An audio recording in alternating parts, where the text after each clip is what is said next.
I lived in an old mountain cabin from when I was 6 to shortly before my 15th birthday. That is to say, most of my childhood, I lived with my mum and stepdad, and at any given time, we had pets. For most of the time I lived there, we had a Rottweiler named Kayla. She's important to the events that happened here. So things started happening around when we moved in. The cabin is built in the side of an incline, so there's sort of a bridge from the back of the top floor of the house that you can use to get outside.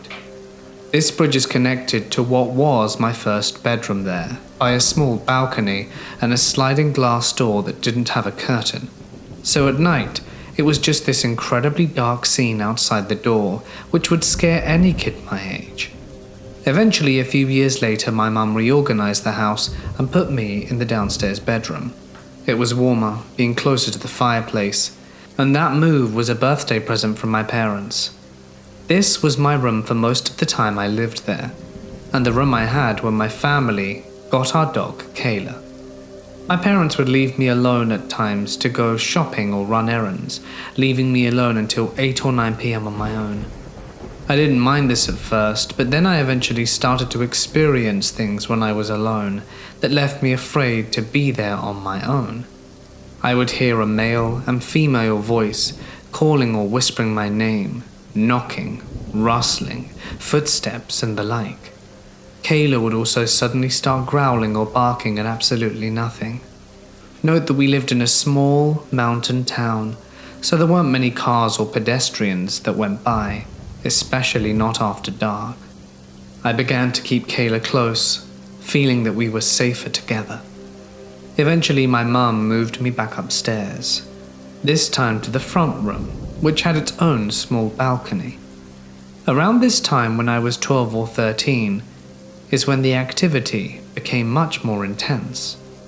I remember sitting in my room around sunset, reading a book of ghost stories no less, a book that I still own, and suddenly hearing a man call my name very loudly. I was surprised, of course, and went downstairs to ask my parents if they had called me. They said they hadn't, so I told my mum what had happened, which she didn't have an explanation for. During the summer, I would camp outside near our house on my own. I can recall an instance where I had brought my DS out to my campsite with me, and after playing for late into the night and leaving my lantern on, I fell asleep with my sleeping bag only pulled up to around my waist, right before I drifted off. I felt a warm wind blow through my tent and woke up in the morning completely tucked in, as if my mother had come to check on me, which my mum denied doing, and she probably went to sleep before me anyhow, and my lantern was off. At first I thought that I had left it on and the bulb burnt out, but I was able to turn it on just fine. Back in my new upstairs room, whenever I came down the stairs, I would have a clear view down the hall to the sliding glass door I mentioned previous. Usually nothing noticeable was out there, but I always got a bad feeling about the area. One night around dusk, my parents called me down for dinner, and as I'm heading down the stairs, I see a glimpse of a woman in a big black dress pressing her hand against the glass. The main thing that scared me about her? She didn't have a face. It was just a skull. That evening terrified me to the point that I started having Kayla sleep in my room with me. At night I would hear whispering and footsteps that sounded like someone pacing and muttering in the living room, right beneath my bedroom. My mum told me she heard it too, being in the downstairs bedroom next to a hallway leading right to that living room. One night shortly before I left the house, for other reasons, not the activity, I had left the curtain covering the glass door that led to my balcony open so that I could see the moon and stars. I woke to the sound of Kayla growling and looked outside to see a transparent form on the balcony, kind of reminiscent of that famous photograph of the brown lady, but instead it was hooded. It looked like the same entity that I had seen out the back door. That was my last major encounter before moving out, but the whispering and the footsteps from the downstairs persisted for the remainder of my time there.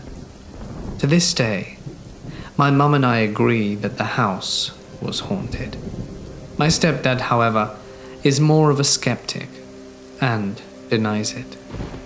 I also want to add that right after I moved in, that being opened the closet in my first upstairs bedroom, and finding what appeared to be the naked, shuddering form of a woman in the fetal position, caused me as a 6-year-old to slam the closet shut and never open it again for as long as I lived there.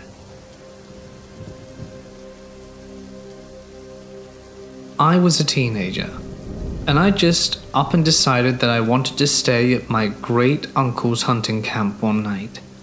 It's deep in the woods, bordering state forest land, and there are gravel roads through most of the mountains in my state, and they're very convenient if you want to camp away from people, but still have reasonable access. The last 2 miles of the road to his camp are totally washed out, so the last bit of my trip would be on foot, but I was in the mood for a wood stove and a late night walk. The moon was out, and though it wasn't full, it was good enough to see by, so long as I wasn't under tree cover. It was set to be a beautiful night. I told my dad where I was going and hopped into my tiny 2002 Hyundai Accent and drove off. I eventually got to the turnoff and started into the mountains. I had about 45 minutes of driving in the darkness left until I'd eventually reached the right fork, which would take me to the nondescript dirt road that acted as the camp's driveway. There are dozens of roads that crisscross and connect to each other, and often themselves in any given section of state forest land. You can very nearly cross my state using only mountain roads and Amish country. Driving is one of my hobbies, and I know huge swaths of forest by memory. And so, I knew that when I reached a certain turn that I would begin to follow a creek down into a narrow valley. The road was steep enough that I would need to reduce gear. The Accent only had second gear to help, where first would have been better, so occasionally pumping my brakes was necessary to keep a safe speed. People tend to go way too fast on these gravel roads and then go sliding off into the trees when they have to evade or slow down.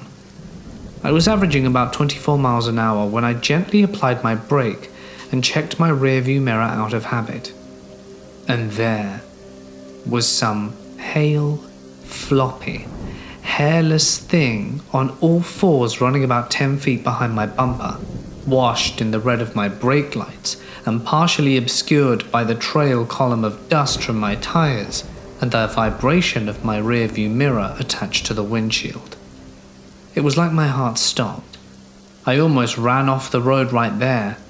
I jerked the wheel as I slammed the brakes and skidded a bit, but that loping thing suddenly closed the distance on my rear bumper in a heartbeat. I released a truly horrified shudder and hit the gas out of reflex, which of course meant that the taillights were no longer illuminating the thing. I cannot accurately describe to you just how quickly I went from perfectly content to the greatest state of terror I have ever experienced. I was gripping the wheel so tightly, I could no longer feel my hands. My entire body was trembling. I was trying to drive with my peripheral vision while mostly glued to the rear view, occasionally stealing glances back to the twisting road before me. I could see hints of motion somewhere in the darkness. I almost ran myself off the road again, and I literally had to order myself aloud to look at where I was going so that I didn't kill myself. My body was thrumming. I was probably going at 40, and the road straightened out, and the tree cover thinned out a bit, creating patches of pale light. My eyes were adjusting to the brightness of the headlights, so this wasn't much, but it was enough to catch a glimpse of the receding fleshy form still pursuing me.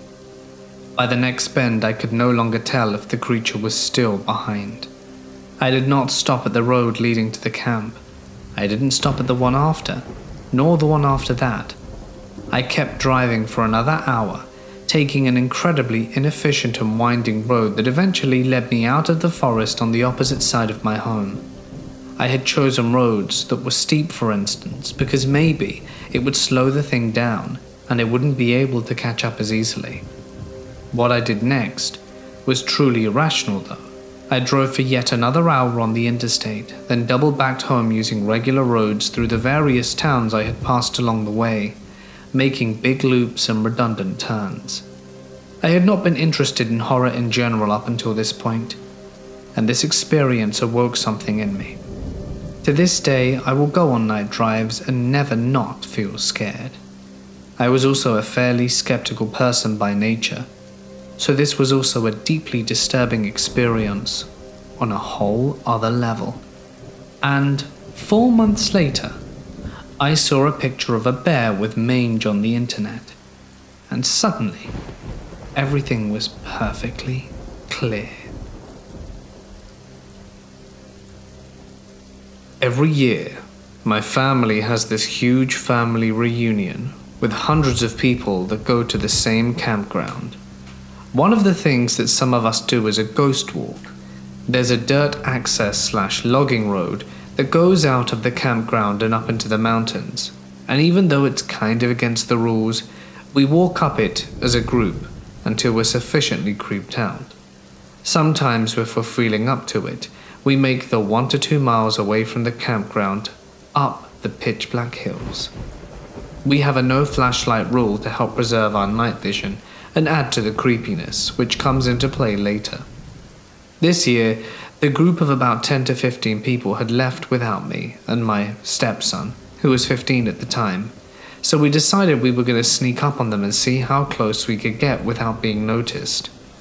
We tailed them for over an hour on the walk, and we're definitely well over a mile if not 2 from the campground, sometimes getting within 20 feet of them, as my goal was to sneak right up and grab one of the people in the back, but that didn't happen. Sometimes they'd get super jumpy, and we'd wait for a bit for them to walk ahead. One of these times we were hiding just off the woods, just off the side of the road, and we both saw a dark outline of someone and a dime light about 5 to 10 feet away. It looked like someone had a small flashlight and was holding their hand over the beam to try and keep hidden. I was mad that someone had broken the no flashlight rule and figured they knew we had been following them and left an uncle behind to catch us. I whispered, "Don't say anything, we're trying to scare them." And whoever was there whispered back, "Okay." That was it. They didn't say anything else, just stood there waiting for us in the dark for what must have been 30 seconds to a minute before we took off after them. We never got close enough to scare them and heard them turning back around. So we hid in the woods and stalked them on our way back. Scared them right outside the campground. Once everyone got to talking, it turns out that no one had left the group and they had no clue that we were following them. So they wouldn't have left anyone to catch us. My stepson agrees we saw and heard the same thing. We all had the encounter and we were pretty far down the dirt road.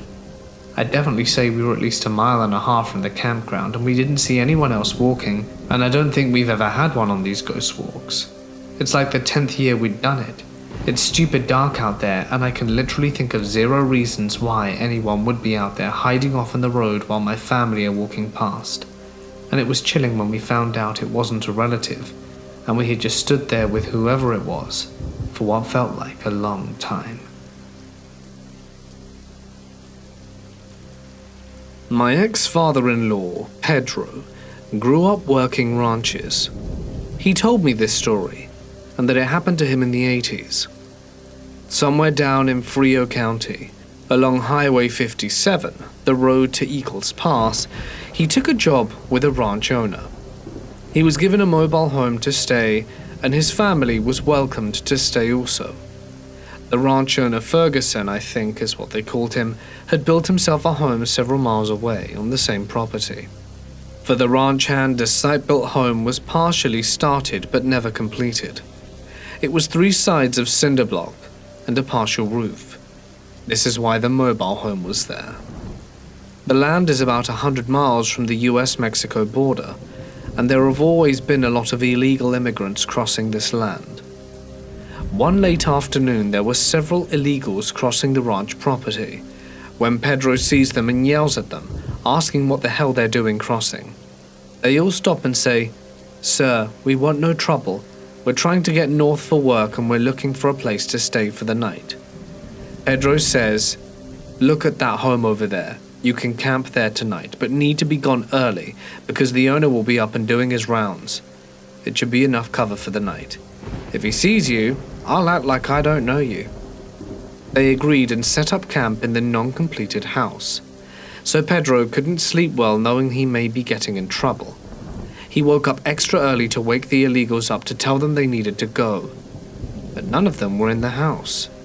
He looked around and found that they had all moved their camp about 50 feet from the mobile home.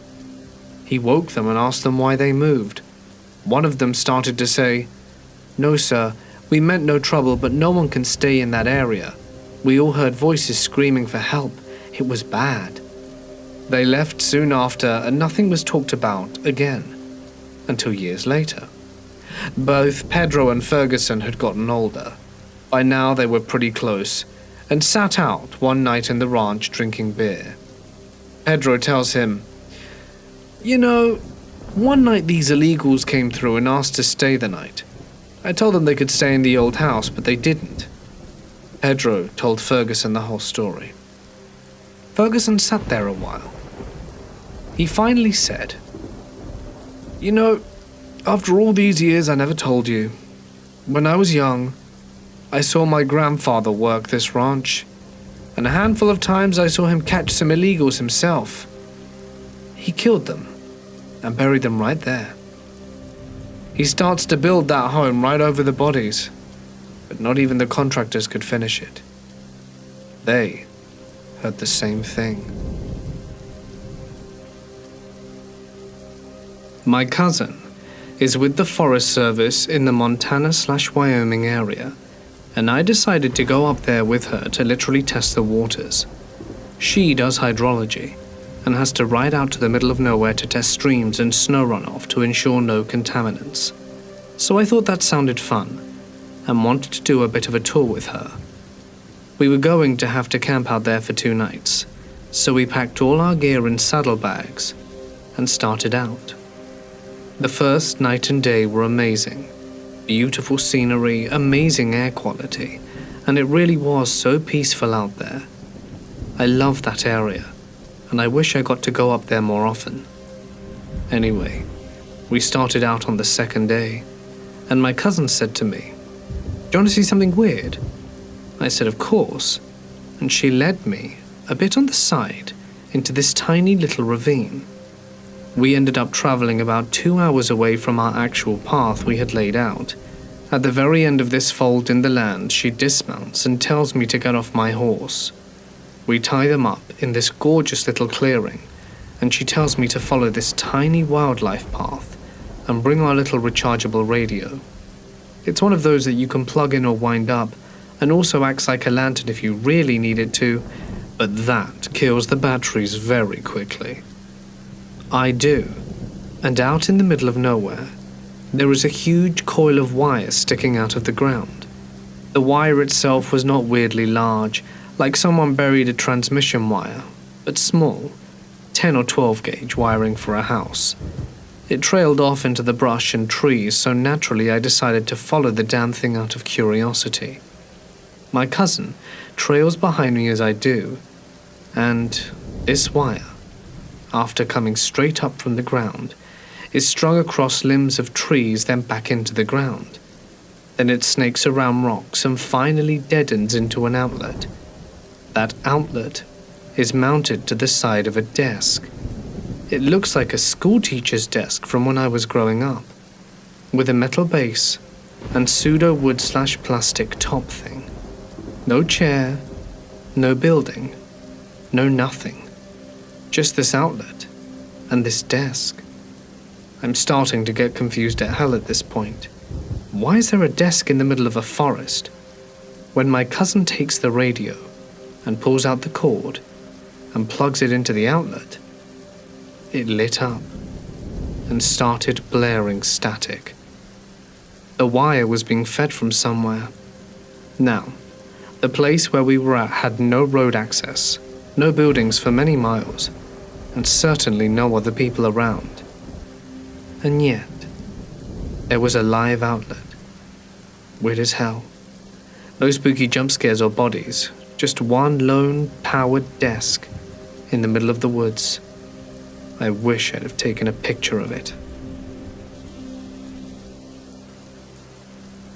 I lived in Pennsylvania until I was 1 month shy of being 12. I know that exact date because you had to be 12 to hunt in Pennsylvania, and I was looking forward to it. We moved to Florida, and I get to hunt down here too, so that's okay. I had a few good friends that lived right down the street from me. We lived right out in the country. My address was literally 1692/2 Stanley Road, middle of nowhere.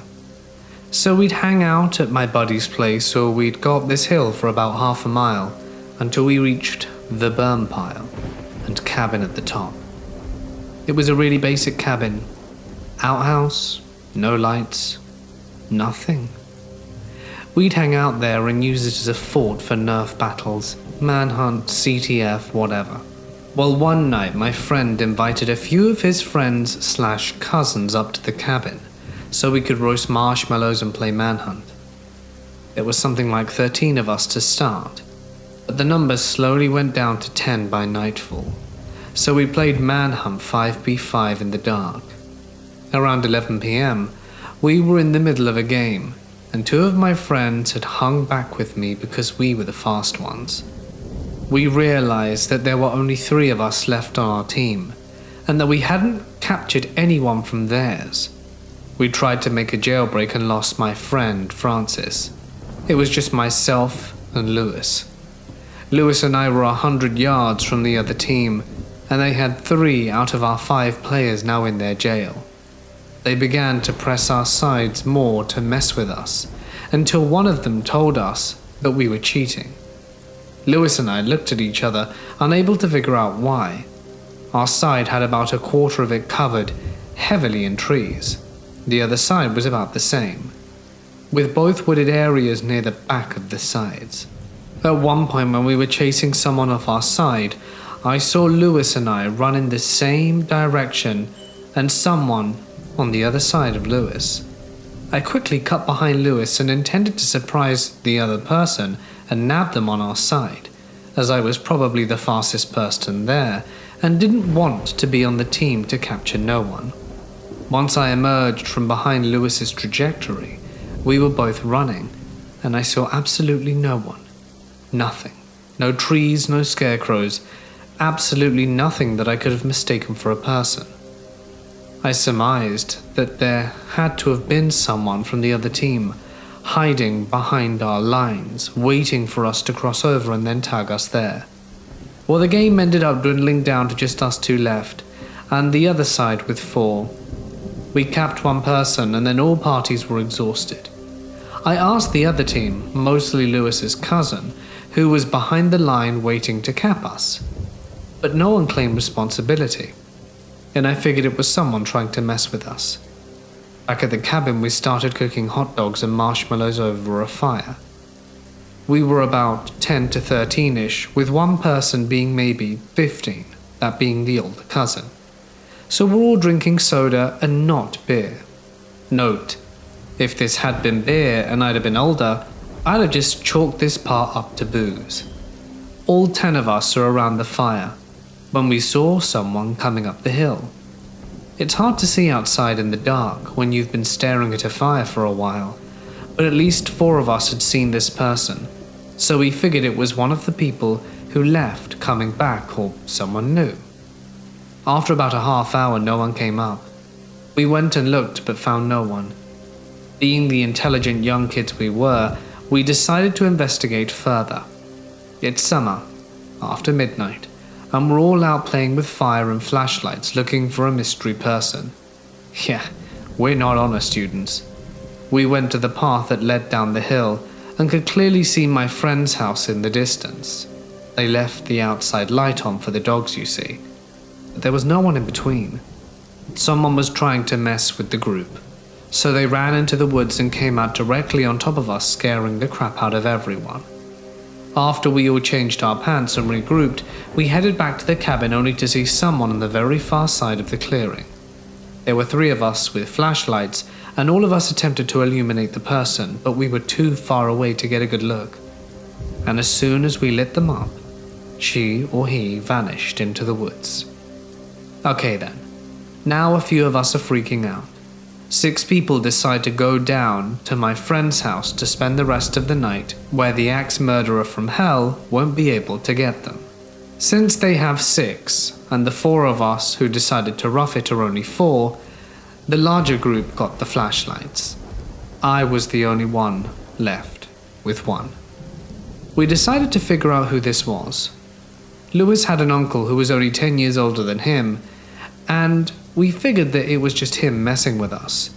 We knew his place was less than a mile from where we were, as there was a big extended family that owned much of this land.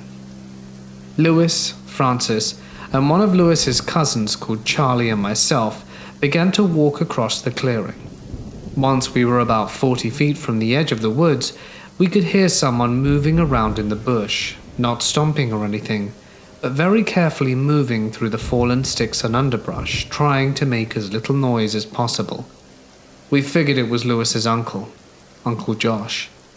So we split up again and 2 people waited in the clearing, Francis and Lewis's cousin, and myself and Lewis went into the woods to try and flush out Uncle Josh. We figured Francis and Charlie could see okay into the clearing, and to be honest, they actually could. Lewis and I eventually were about 50 feet into the woods, further than we thought we needed to go, when we heard this low rumble noise. This is one of those times where I regretted acting so macho. Lewis and I looked at each other to make sure that it was neither of us rumbling, and basically just stopped dead in our tracks. I shined the flashlight up in the direction of the noise, directly away from the clearing and the fire, and couldn't see anything. There was nothing there. It was to this day one of the most eerie noises I've ever heard, like a Halloween decoration would have made, but real. We stayed 50 feet into the woods, never venturing much further, and searched the general area, but never found anything.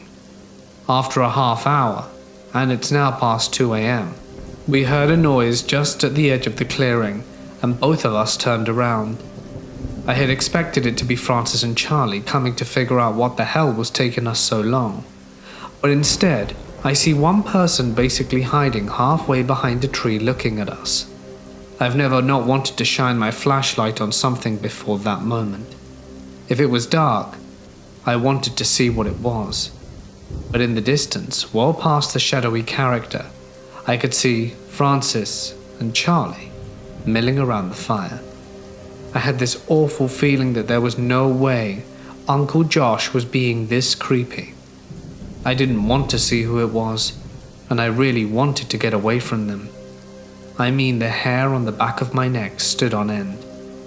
Lewis must have seen it too, because he slowly started backing further into the woods. We moved in a wide circle as we went around this shadowy person and managed to make it back to the clearing. When we got back to the cabin and grabbed Francis and Charlie, we began to make our way back to Lewis's place. When we were about 100 yards from the cabin, we heard its door slam, and we bolted. When we made it back to Lewis's house near the bottom of the hill, we debated what to do. Should we call 911? Was it a trespasser, or was it simply a family member messing with Lewis? We went to notify Lewis's parents, who we figured would be overjoyed at the promise of being woken at 3 a.m. by a bunch of sweaty, terrified 11-year-olds. They weren't home. Apparently Lewis's grandfather had a heart attack around 10 p.m, and none of us had cell phones as this was 1998, and no one had been notified except for Lewis's 19-year-old step-cousin. I never really figured out that relationship, to be honest, who had drank himself near blackout drunk as soon as the adults left him in charge of the younger kids. He got a serious talking to the next day by basically every adult in attendance. That meant that Uncle Josh and basically every other member of Lewis's family who could have been messing with us were all at the local hospital with the patriarch of the family who'd had a mild coronary. At 4 a.m. we knew sleep wasn't an option and began to watch and wait for the shadow guy to show up at the bottom of the hill. Less than 10 minutes later I hear a sound coming from upstairs. Only problem is that there is no upstairs in Lewis's house. There's something or someone on the roof. Lewis grabs a pellet gun, because that's going to be super effective, and we go outside because, you know, we're smart and stuff. We shine every flashlight straight up at the roof and see a completely black silhouette jump off the far side of the house in a mad sprint. The way Lewis's roof was shaped, the part he jumped off was over 25 feet high, and there was a huge vaulted ceiling in the back room of the house, and the roof was even taller to accommodate for the attic. We watched it run from the hill and towards the creek, 10 feet wide and maybe 2 feet deep, and we followed it until we realized how much faster it was than us. Once it reached the edge of the creek, it stopped and looked back at us.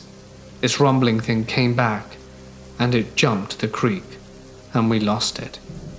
The next day we told Lewis's parents and they informed us that the cabin was being torn down.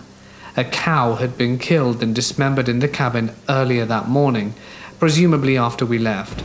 It could have been a panther, as cows weren't uncommon in that part of the property but tended to avoid people.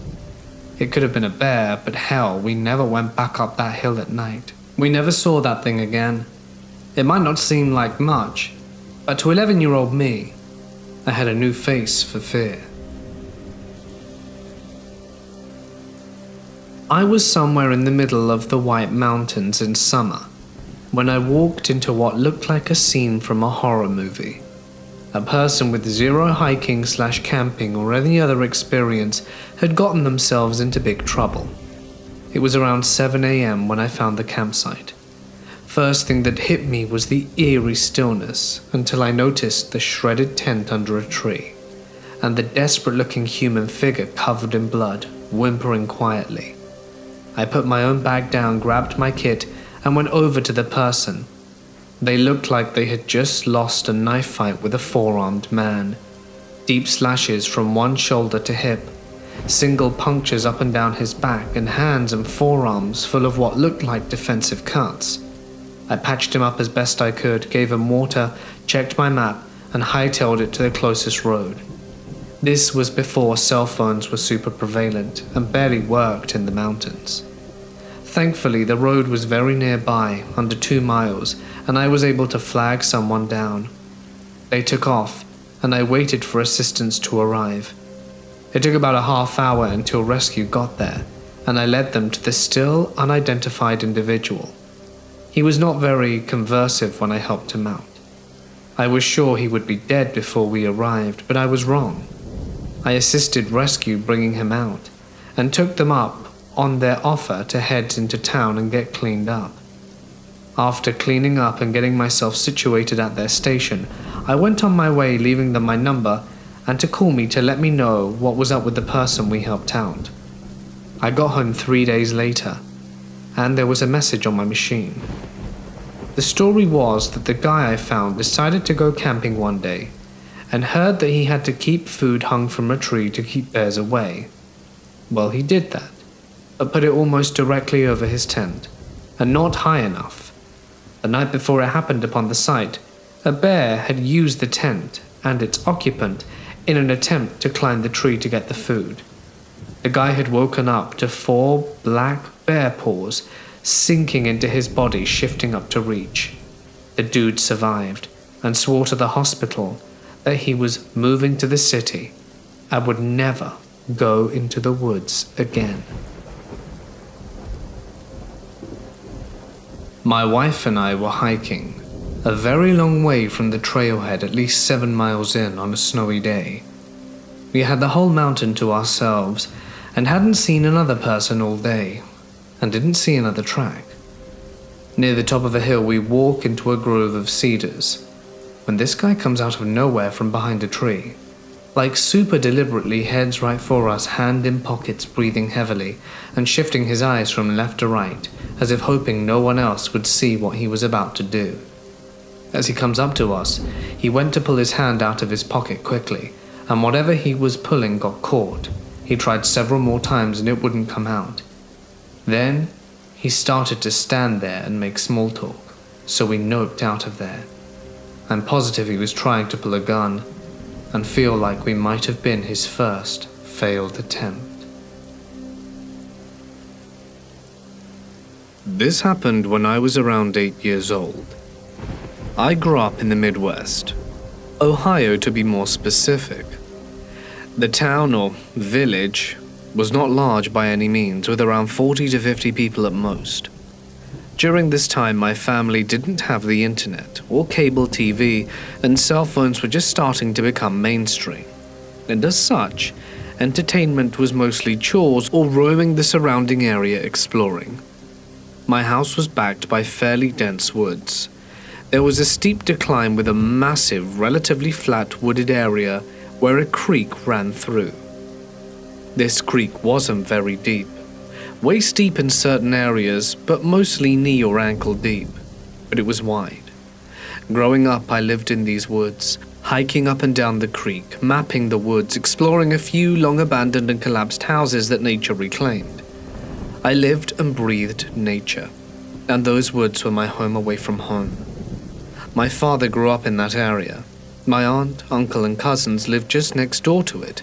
It was a pretty close-knit community. Naturally, everyone has ghost stories about their hometown, a haunted house, a tragedy of some sort that remains a stain on its history. My village was no different. My father would always tell stories about ghosts or abnormal happenings he experienced in his youth. One thing he would always tell me, when I told him that I was going into the woods was, the trees may not walk about or talk, but they see, and they remember. I always thought of that as him saying, don't be stupid out there. My first encounter with people of the woods, which is what I've always called them, was when I was out on one of my daily excursions into the wild green. It was mid-July, hot and humid, and I stuck mostly to the creek as it was cool, and I didn't have to battle my way through thick undergrowth.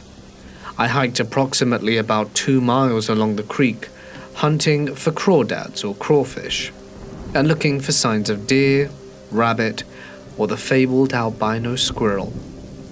I kept traveling and eventually reached a relatively open field that had waist-high grass. I frequently stopped here to gather wild blackberries, rest, and spook the few white-tailed deer that bobbed in the area. But that day was different. As I drew closer to the field, I noticed someone standing there. Instinctively, I slowed down, lowered my posture, and tried to minimize my noise. I wasn't used to seeing someone out this far into the woods. The nearest house to that location was about 1.5 miles through thick undergrowth and fairly steep ravines to climb. As I hugged the bank of the creek, I moved to the edge of the open field, slowly peeking up over the tall grass to see if they were still there. But there was nothing. I thought that perhaps they had seen or heard me trudging through the creek and instinctively ducked too. I wasn't about to find out, so I turned around and headed back home, all 2.5 miles back. I was more aware of my surroundings and far more cautious of my sound as I moved, avoiding walking in the creek to prevent the sloshing of water to give me away. As I crept through the branches jutting out into the bank of the creek, I made my way to another area I was familiar with. A small game trail ran through here, and it would cut my time and distance back home a good bit. The only downside was it was pretty overgrown to either side, and portions had thick thorn bushes. The entire time I trekked back, I felt as if I was being watched. I never felt in danger or vulnerable of being attacked, but I could feel eyes on me. I was uneasy the entire time I followed the game trail, routinely stopping and listening to determine if I could hear footsteps or if I was being followed. Still nothing. I made it about halfway home when I saw in the corner of my eye a figure standing a short distance away. But as I moved my eyes in the direction of the figure, they seemed to just melt into the foliage. I thought maybe it was my paranoia, and it was making me see things, so I just carried on. A few 100 feet more, I again see another figure, this time further away out of my peripheral, and again as I looked in that direction, they'd meld back into the background. But this time it happened twice. As I looked, and the figure disappeared, another appeared again in my peripheral, closer but still a ways away. The entire time I never felt to be in danger. Creeped out, yes, but I never felt like whatever was there was nefarious. This continued on for the remainder of my time making my way back home. But the more it happened, the less I felt afraid of the figure, even going as far as saying out loud, "I know you're there. I don't know what you want, but I'm not here to cause trouble." Eventually I made it to my backyard and turned around to face the woods to see if they were there. But I saw nothing. My father was next to his shed, burning some cut grass in the backyard. I walked over to tell him what I had experienced, and before I could say a word, he looked at me with a slight grin and said, "I see you saw them too." I guess I had the look of terror written on my face. Without even missing a beat, he put down the hoe he was using to stoke the fire, walked past me to the wood line, and pulled out the can of dip he had from his pocket. He opened it, took a pinch out and placed it on a stone that was just sitting there, and then walked out. I asked him why he did that, and he said he gave them an offering. He began explaining what he meant by the trees see and remember, that it was important that we respect nature whenever we enter her domain, and give an offering in return when we take something from her. Otherwise, she may just not let us back out. He gave me the can of dip, and said what I saw were what he believed to be the spirits of Native Americans watching over their former land. I didn't really know what they were at the time, but I followed suit with what my dad did whenever I made my way back into the woods. I always left an offering. Although I still did see them from time to time, I never felt like I was in danger, and I always made sure to respect them. If they appeared in my peripherals, I would travel in the opposite direction. Apologies for any transgressions. The cousins and many people in my village were all aware of their existence, and just kind of gave them a wide berth whenever they appeared. I was oblivious to their existence, but when I learned of them and experienced them, a whole lot of people opened up about them, about some of the history of the town. It was certainly an enlightening experience.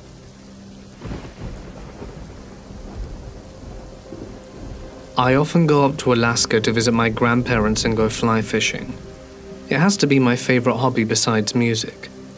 This one summer when I was about 14, I had an interesting experience. Me and my grandfather are hiking down this trail to our favorite fishing spot. It's about an 8-hour walk. We carry in tents, food, and fishing gear. When we get about halfway through the walk, we find that in the middle of the trail is what looks like a giant A. 2 trees were broken at the stump on either side of the trail and leaned against one another at the tips. These were these medium-sized bushy pine trees you see all over mountainsides. So we think nothing of it and pass under it and keep walking until we finally get to our campsite. When we get there, we find more broken trees like the one before, not just haphazardly, but literally in the same way. Both me and my grandfather are as confused as hell about this, but whatever. It's probably just some dumbass that found this place and wanted to scare people. Oh well. People were here messing around, so let's get set up. So we do, and settle in for the night. I'm in my single-person tent, and my grandfather is in his a few feet away. I fall asleep pretty quick. Sometime later that night, my grandfather starts shaking me by the shoulder and telling me to wake up. I crawl out of the tent to look around. It was that time of year. That night is just perpetual twilight, so we could still see pretty well. And all of a sudden I hear this high-pitched scream. Like if you've ever heard a lynx scream, it would have been pretty much dead on that, but it had some weird twinge to it. We both wrote it off as such, but I still thought something was off about it, and we sat there listening. The next morning we got up and started fishing. It was going great. Both me and my grandfather had caught a lot of grayling. We had moved down to where our backs were to the berm that was covered in brush. At the top were these good-sized rocks. After about 30 minutes, we hear this loud racket coming from camp, like someone was throwing our things around, and that same lynx scream was coming from the direction of our camp. And as soon as that one scream went up, a second one started from behind the berm. We both flip around and start looking at the berm while glancing back to camp, and we start seeing something move, just over the other side. This weird-looking head kept popping up and down. It was dark grey, shaped like Patrick's star, and we only saw what we thought was the forehead and up. Before we could make it out, this boulder, bigger than me at the time, comes flying over and lands right in front of me and my grandfather. Well, of course, we bolt back up to camp. When we get there, we find that all our gear is trashed. The tent had shreds in it, our coolers were thrown everywhere, and our packs torn open. We heard the damn scream again and started running. We ran and ran and ran until I puked. All the way we would hear whoops and the screams from far behind us. When we made it back to the A-shape thing, the trees were snapped in half and thrown to the side. We finally made it back to my grandfather's truck and drove the hell out of there. We're never going back there again. I don't want to know what it was, and frankly I don't care. I'm just glad I got out of there. When I said I didn't want to go back there, enough time passed, I had spoken about it, and after telling my fiancée, I decided to brave it and return. When I showed her where the boulder landed, it was still there. But age puts perspective on things. It was about the size of an adult chest. So of course it was massive to 12-year-old me. I also found my old pocket knife around the area of the camp, but no other remains of the camp were present. And luckily, no stick structures either. A group of friends were staying at this remote cabin that one of my friend's cousins owned. There were no roads leading to the cabin, and it was a good 3 to 4 day hike from where you parked the cars. I couldn't go at the same time as everyone else due to work obligations, so decided to head up the same day but later. It would mean I would have to camp for a night by myself though. The latter part of this trail is too dangerous to be taken at night, especially by someone who doesn't know it. I didn't care. I was kind of looking forward to it as I've never camped alone before. I was in the middle of the woods when the sun went down. I got my camp set up in this small clearing probably 40 feet across, get my campfire going and pitch my small one-person tent. Do all that camping stuff like cooking hot dogs on a stick over the fire and s'mores. I'd probably stay up for a good 2 or 3 hours after dark. It was mid-autumn, so the days were somewhat short. The entire time I thought I heard something moving in the woods, at the edge of the clearing. I didn't think anything of it at first because the woods are full of animals, but as the night went on I realized that whatever it was just circling the clearing over and over. Once I started paying attention, it made 4 or 5 laps around before I decided to get up and investigate. The noise stopped as soon as I stooped up and thought I heard some sound going away through the woods. I just shrugged it off, thinking that perhaps it was a fox that was curious and got scared when I stood up. I decided it was time to sleep, douse the fire, and climb into my tent. I began to doze off, and stay in that half-sleep-awake state for a while. I normally hear weird stuff when I'm in this state, so don't think too much of it when I hear a voice. Something wakes me all the way up though, and I realize it's real and just outside my tent. It's just above a whisper, and I'm not sure if it was in another language or they were speaking English in such a way that I didn't understand. I lay there for some time. I didn't know how long. I was listening and waiting for something to happen. There is just enough moonlight to light up the walls of the tent so I can see a hand press into the wall of my tent down near my foot. This freaks me out and I sit up quickly. Whoever was outside tore us out of there, like running full sprint through the woods.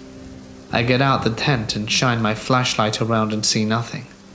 I was expecting there to be a bloody handprint on the tent, but nope. I didn't sleep that night, packed up camp at first light in the morning, and booked it to the cabin.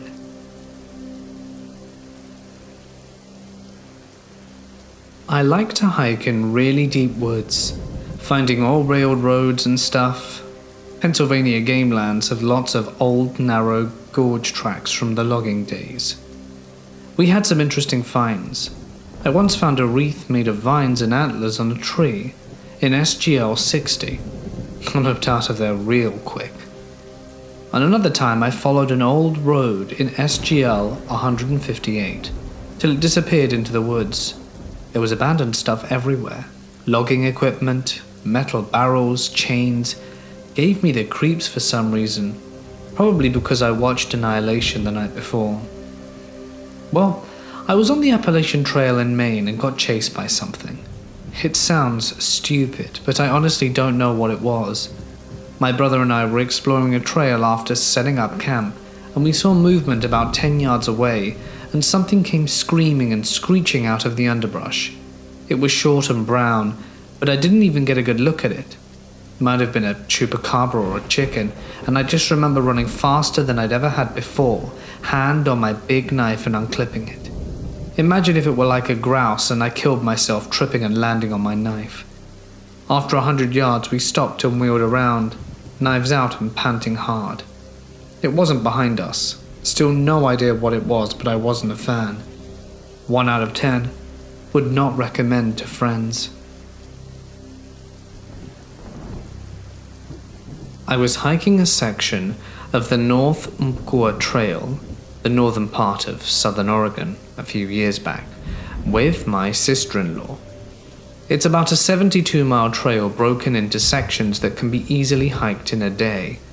At the time, I lived about midway up the trail, fairly remote in a small community. It was mid-fall this one day when we set out. The trail was running along the south side of the North Umpqua River and was pretty up and down in the beginning. We made it to a fairly flat section that was running just above the river. There was this beautiful view of the river through the trees, so we stopped to take some pictures and have a water break. I immediately felt extremely uncomfortable, like someone was watching us. I slowly turned my head to look behind us across the trail and up a very small incline. Through the trees I could see a small meadow. Across the meadow, maybe 15 yards from us, was a tent, an old canvas-style tent. As I'm looking, I noticed bones strung from the trees all around the meadow, like creepy death wind chimes. My stomach just clenched and dropped. I leaned into my sister-in-law and whispered, "Don't turn around. Don't look behind us. Just continue walking and run when I tell you." We were close enough to the river that nobody, not right behind us, could have heard this.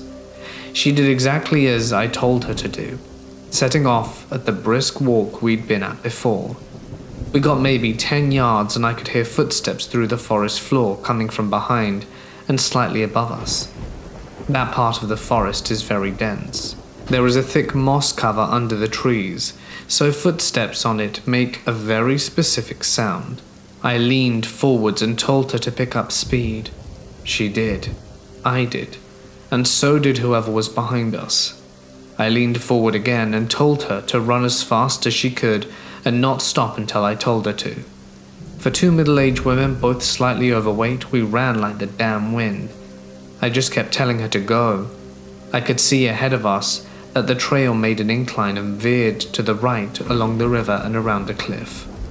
I knew at that point that whoever it was going to have to come down on the trail or stop. We kept running. We probably ran at least a mile after that, even though we could no longer hear anyone behind or above us. That section of the trail was about 9 miles, and we were not halfway when this happened. We eventually slowed down, but just hurried as fast as we could the rest of the way. We had arranged for her younger brother, not my ex, to pick us up. So we made our way out to 138 and started walking east towards home, knowing he'd find us. He did, and was shocked at our story. We got home and immediately called our local sheriff, who lived just above us at the ranger station.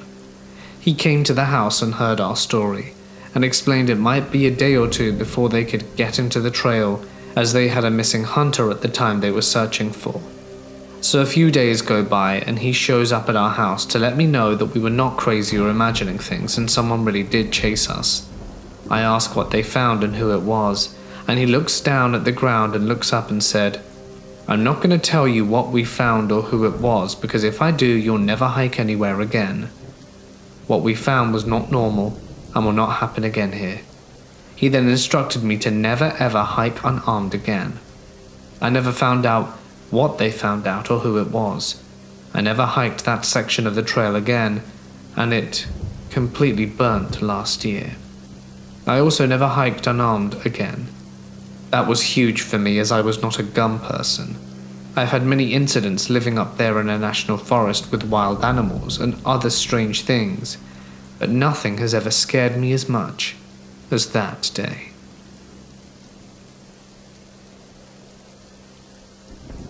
I'm a teenager, and I've been in scouting/Boy Scouts for nearly all my life, and I really enjoy exploring with my friends and being trusted more, as I'm older now. A few years ago, me and two girls named Amy and Harriet were asked to head into the woods surrounding our campsite to find a long, straight stick, suitable for carving into a point. Bear in mind I was a lot younger back then.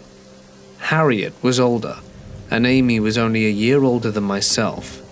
We had been deliberately walking in the same direction as to not get lost, and memorizing the surroundings as we went, in order for us to find our way back easily. About 15 minutes in, we couldn't find anything to take back, so we turned around and returned to the campsite. That's when the initial panic set in.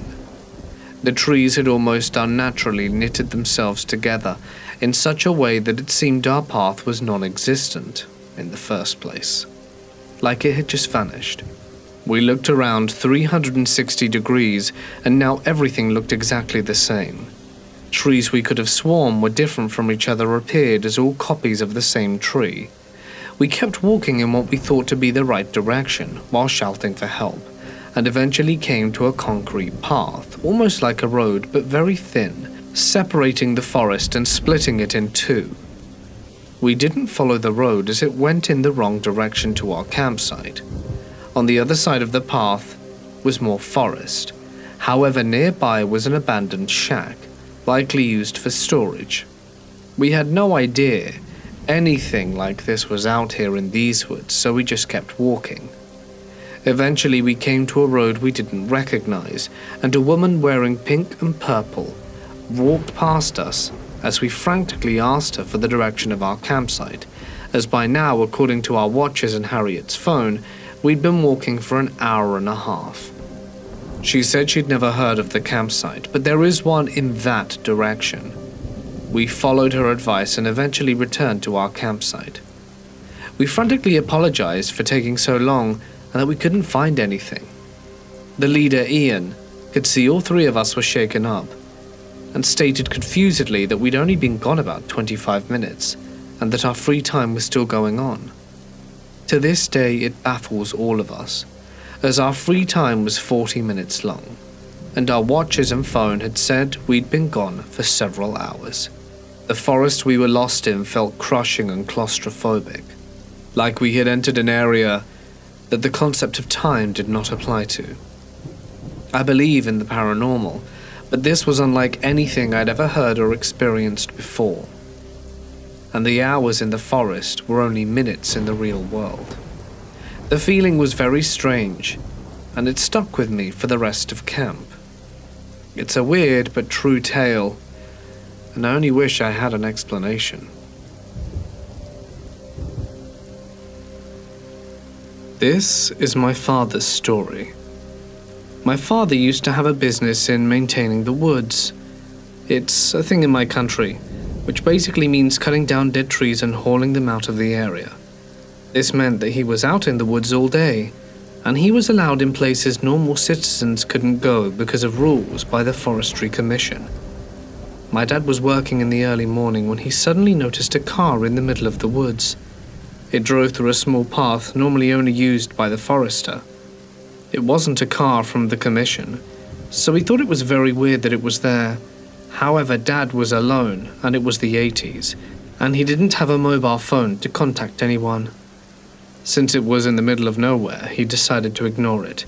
He kept on hauling wood through the woods with his horse, when he suddenly heard men speaking.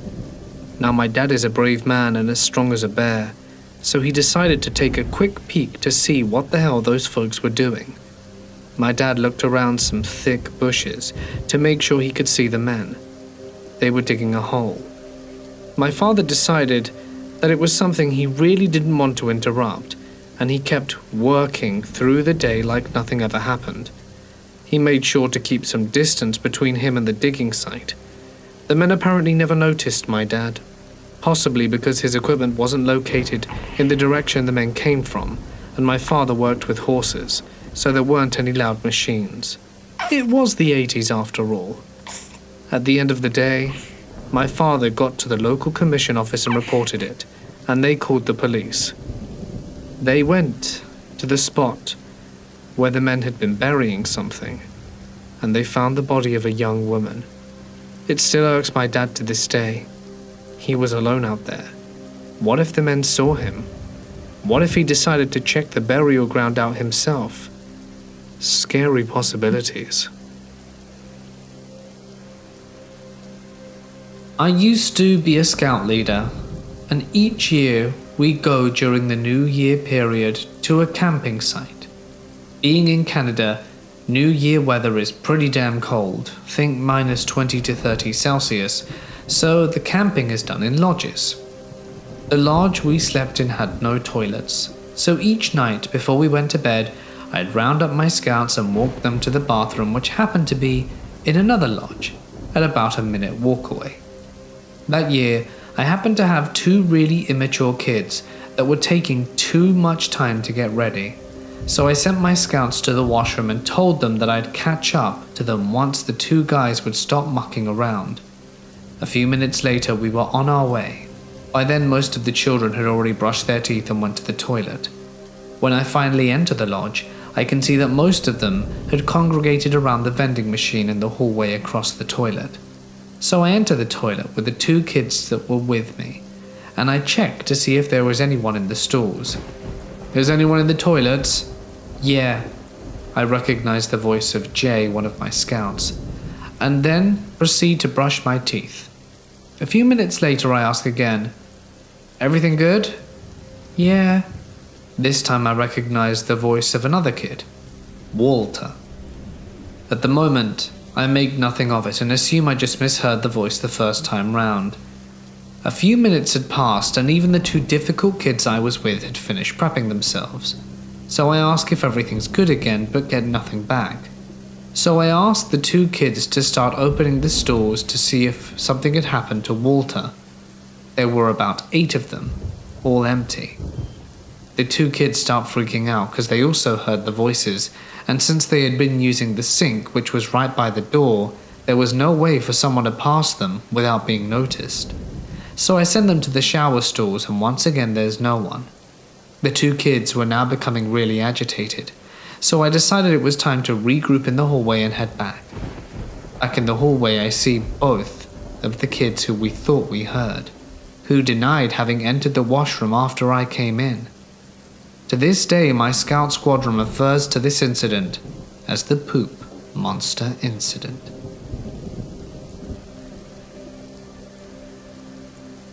Of the countless hours I've spent in the wood, this is the only time, the only few seconds, I can't explain. I distance hike when I can. Sometimes this means getting up early or staying out late to get as many miles in as possible. Sometimes walking in the pitch dark with a low light headlamp gets spooky. I grew up in the woods of this area. I've slept under our canopy of stars more nights than I can count, and I've trekked thousands of miles of trails, riverbanks, lake shores, ridges, bottoms, bogs, and creeks. I've hunted the game. I'm establishing this because it's important you understand I've heard, seen, and smelled about all this region has to offer in the way of wilderness. My scariest experience, though, happened at about 4:30 in the morning. It was late spring, so the first morning light wouldn't be visible in the treetops for another 30 to 45 minutes, another hour past that until sunrise. I was on mile 5. I'm in a low bottom that's wedged between two steep ridges.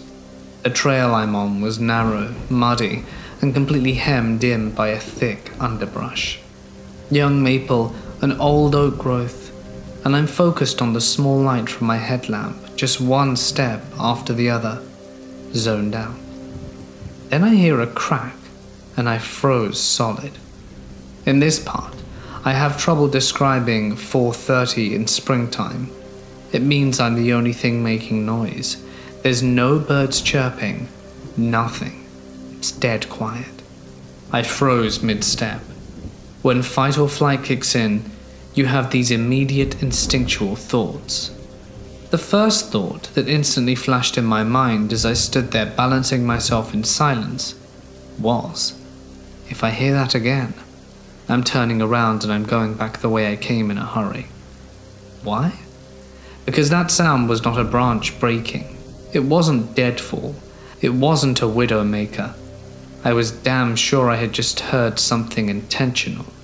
Hearing it twice? Well, that meant I gotta get out of there. To describe it as best I can, it sounded like a decent-sized wooden stick being violently whacked against a smallish tree. More a fungo bat-sized stick than a baseball bat. The distinction in my head being that this sound was a crack and not a thud or thump. I have described it as explosive in the past because it was so sudden and terribly loud. I had the sense that it was about 50 yards directly in front of me, and it was loud and clear. Now as I stood there completely spooked, I realized the soon-to-be worst part of my situation. I knew where the sound came from, and I knew where the trail went.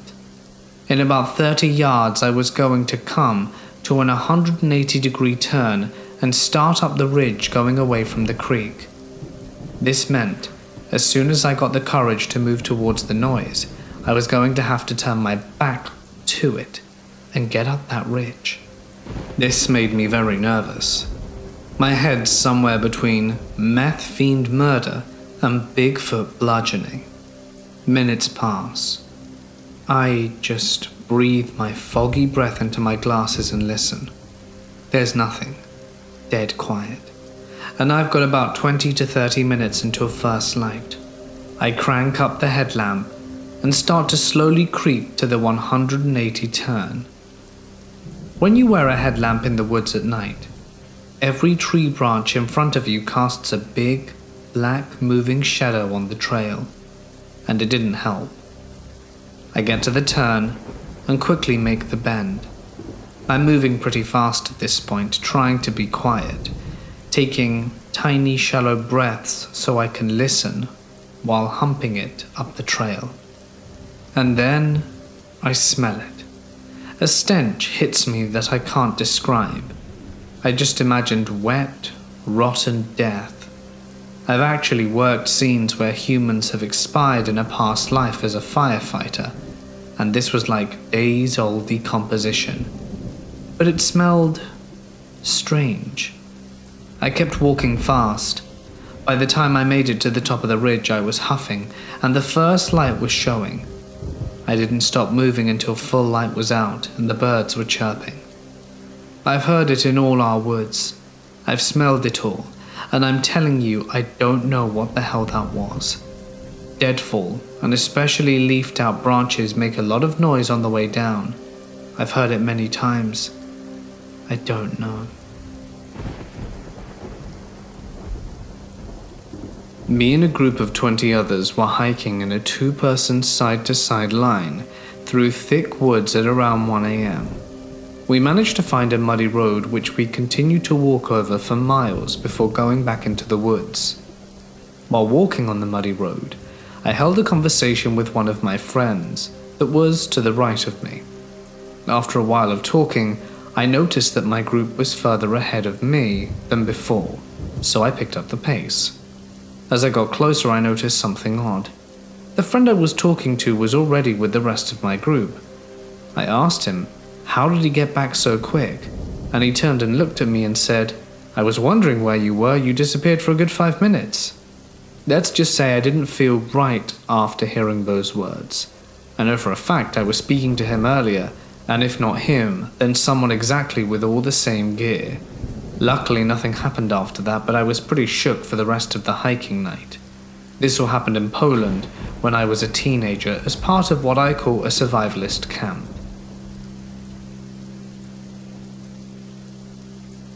I don't really believe in the paranormal, but it still fascinates me. I keep an open mind even if my default is apprehension or disbelief, because I like the idea that extraordinary things can happen to people. It's interesting if that makes sense. However, there is one scenario that happened to me that I still cannot explain to this day. This happened some years ago. I went to visit a friend some 4 to 5 hours away. I was about 21 or 22. This was my first time traveling to visit friends at the distance. I'd never even taken a train before. My friend used to live in my city, but his family moved when we were younger, still kept in touch.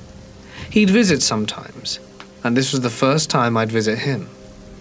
His family lives in a much smaller town, and it was also fairly rural. Behind his house was an area of untamed wilderness. I'll call it a forest for clarity, even if it probably didn't classify as one. Just lots of trees and brush, left unmaintained, and to nature. It was their house.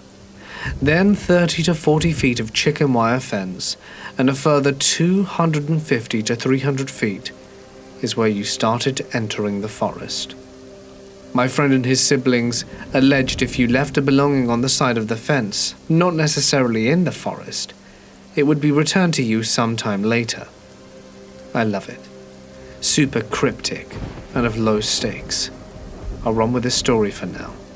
The first night I was there, I threw a hat I brought across the fence, and a few hours later my friend told me he found it on his porch. It didn't seem like proof of anything to me. I assumed he was just messing with me.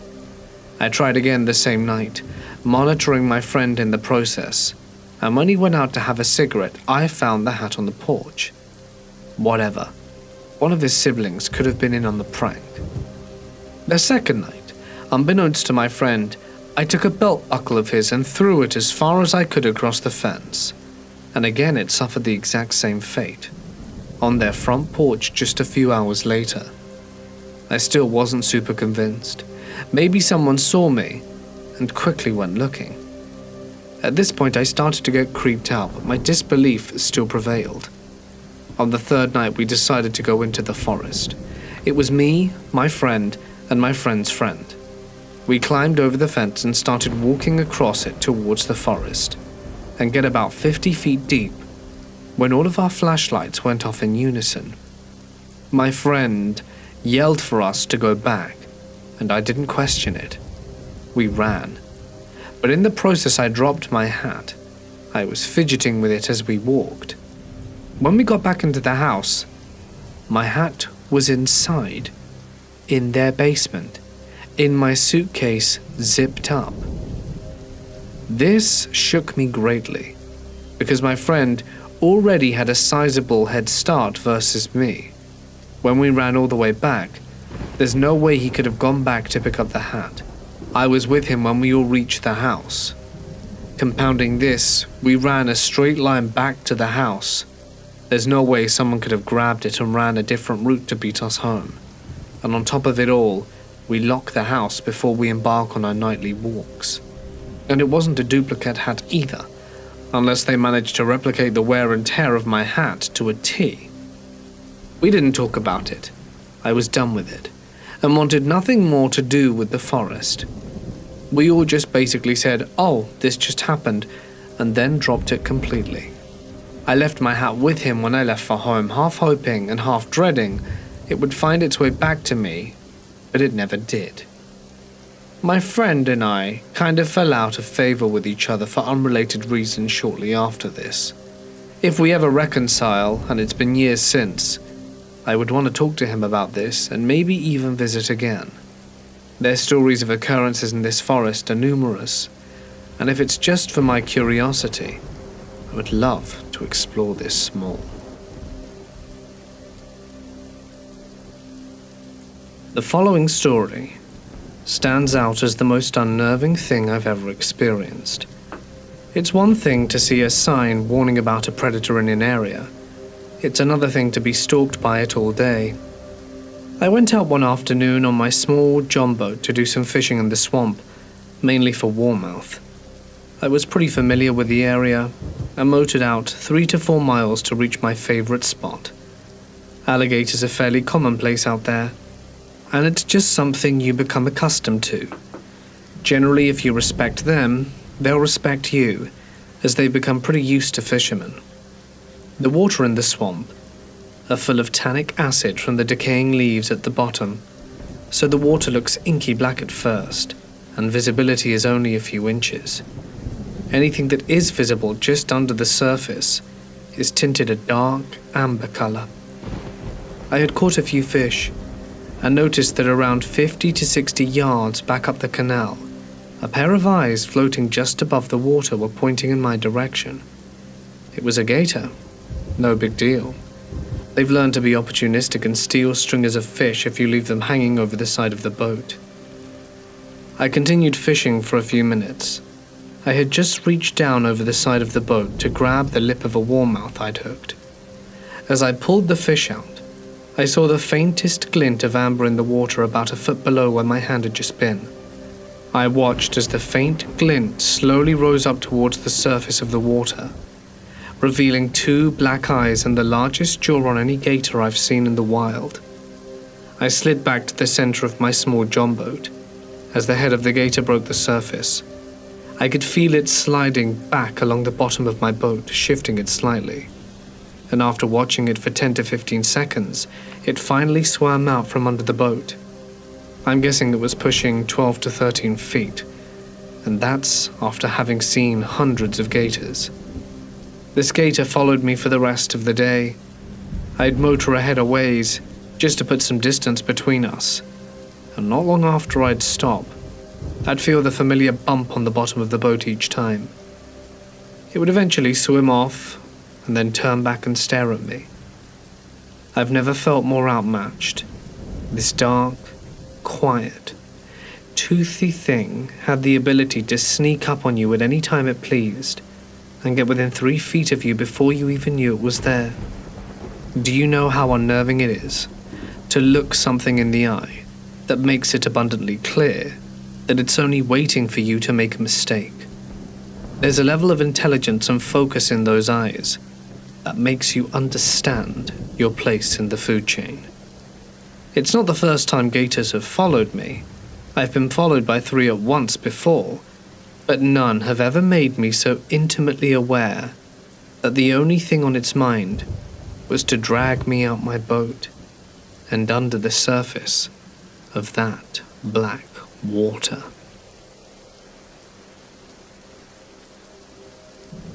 My family, along with 4 others, own a hunting cabin deep in the woods of Pennsylvania. When hunting season is out, the cabin becomes a vacation spot for these families. We would often all end up there during the 4th of July weekend. One year, my parents decided to take me, my uncle, 3 years older than me, and my 2 childhood friends up to the cabin for Easter. My parents decided to go out to the bar for a bit and leave us kids at the cabin alone. The youngest of us was 7 at the time and the oldest 14. It's cold, and there are 8 inches of snow on the ground. The sun has started to set, and the 4 of us had gathered around the table in front of the wood stove and are playing Uno. We have several battery-operated lamps set about in the cabin, as well as 2 outside to light the walkway for my parents when they come back. Just as we are finishing a game and getting ready to take the 30-yard walk to the outhouse, we start to hear the snow below the window crunch. Being kids, we all felt a bit uncomfortable, but reminded ourselves that we were in nature, and it was probably just a deer. And finally, after some coaxing, me and the other 2 girls convinced my uncle to peek out the window. He said he saw nothing.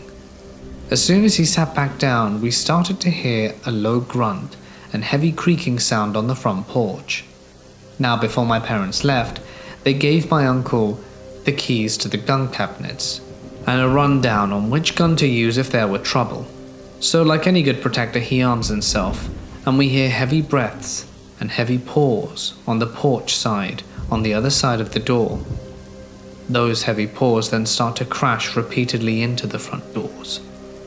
All 4 of us ran upstairs and locked the wooden door like it would provide any kind of protection from the 400-pound black bear that was trying to break in. About 10 minutes go by and we finally hear the front door fall, and the bear was in the cabin with us. He rummaged through the downstairs for half an hour. As a small and frightened child, it felt like forever, until he finally left. It never attempted to come upstairs for us. My parents were happy, and we were all right, and they never left us alone that long again. I am a wildlife biologist, and one of my duties is monitoring owls in the middle of the night. To do this, you have to walk along trails in the dead of night. Sometimes I'm out until 2 to 3 a.m., bear in mind, and stop periodically to play owl calls and listen for them to respond. Usually, this is done with a partner, but I work for a chronically underfunded state agency, so I do the surveys alone. I do my surveys in redwood forests pretty far from civilization, so the forest is silent and pitch black. Sometimes the trees creak and moan, which is scary as hell, but honestly the scariest part of my job is humans. Lots of creepy stuff happens when I do owl surveys, but the creepiest I'm about to share. I was hiking down a defunct branch of a well-used trail at around midnight. The trail was cut into a steep slope, and there was a wide river on the other side of the trail that followed for about a mile until it joined with the main trail. It was about 3 stations into my survey, and I stopped for my next station. The owl calls are on a pre-recorded tape, played fairly loud, and at one point there's an ear-splitting shriek, and I always plug my ears for that part. So I plug my ears, and when I remove my hands I hear the tail end of a scream on the other side of the river. Not an owl, not a rabbit, not a fox. Nothing I've ever heard before. I literally stopped breathing, and after that scream, a man shouts. Kind of a moaning shout, maybe in pain. I wasn't sure. Maybe this was the wrong thing to do, but I packed up my wildlife caller and ran the hell out of there, never finished the survey, and reported it to USFWS as survey interrupted by human activity, and next time just called that area from my truck on the main trail with the volume cranked up. This was when I was 13. I made this discovery with my cousin. We would often venture back behind my house into the woods. I knew my way around it, my neighbors knew their way around it, and so forth. There were little foot trails worked into the ground from both active deer running through and us walking there every other day. We normally would only go and relax by a special tree next to a nice little stream we found, but ended up walking a bit further along the deer path. I remember it being a few months since the last time I'd been back there, but along this path I'd walked dozens of times before, I saw a red and white beer cooler, like the ones you'd take camping off to the side. Now mind you, this was a very rural community. Pretty much everyone hunted deer and or owned guns. I decided to check this caller out, being a cautious teen, and I kid you not, it was full of blood. Not just like all dumped in there, but dozens of Ziploc bags of blood. It scared the bloody hell out of me and we left immediately. Being young, I was scared and didn't tell adults, as I wrote it off as being deer blood. I went back a few months after with a different cousin of mine, as my family hosted lots of summer camping/grills, and the cooler was still in the exact same way I left it, opened and showing all of its contents.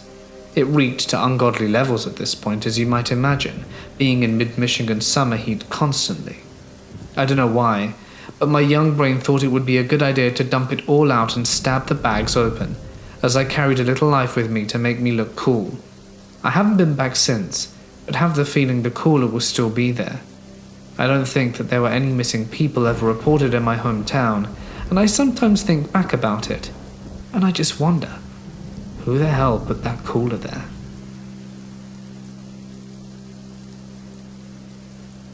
My 6th grade band was going to a competition. One half of the band was in one car, and I and 3 others were in the intern's truck. My mum was a chaperone and was driving alone. I had to leave to visit my grandparents straight from the competition instead of driving a few hours home first. Anyway, the car with the other part of the band was already at the hotel hanging out in the lobby. My truck and my mum were driving right next to each other on the way to the hotel.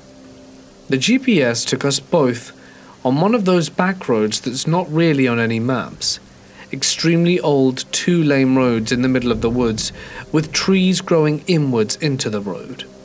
As soon as we got on the road, I got a very eerie vibe, and I think everyone else in the truck did too. After driving on it for a bit, we reached this very old bridge and had to slow down to go over it. As we went over it, me and my friend looked behind our car, and both of us swear we saw my mum's car right behind us, headlights on, correct brand, model, car color, etc. It was dark, so we couldn't see inside of it. After driving on this road for about 15 minutes, we pulled out from the road, and we were right next to the hotel. My mum had already been there for 10 minutes. By the way, the other car had never passed us, so she couldn't have just sped ahead of us. My mum had been behind us when we were on that road.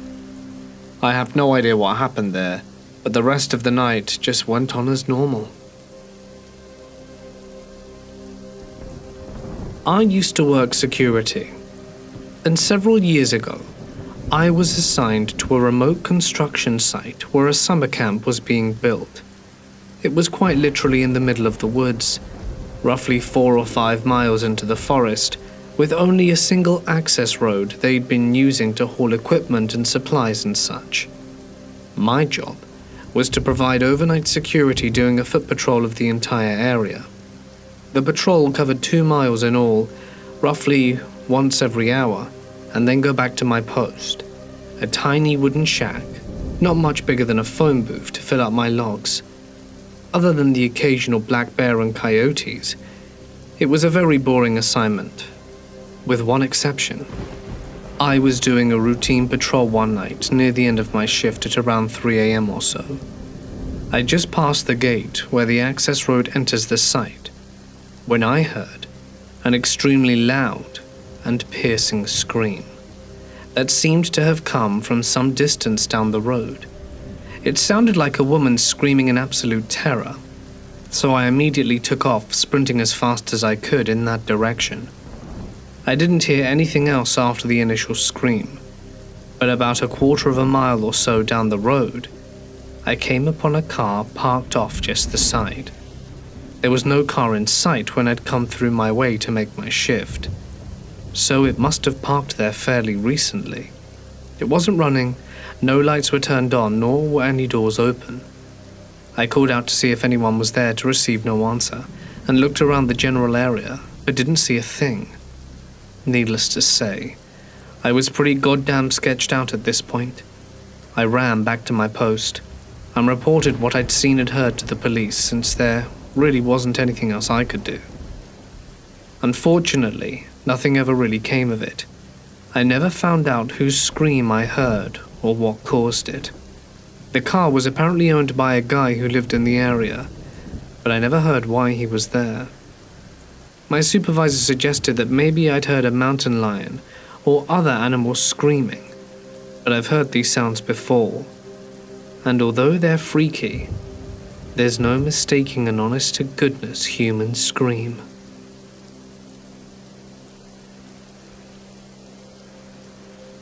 A few years ago, me and my friends went on a trip to this secluded cabin in the mountains. We were there for the entire weekend and had a blast. However, around midnight on a Friday, we heard a blood-curdling scream and a loud crashing noise coming from outside. We thought nothing of it at first, but the screams continued, so we decided to investigate.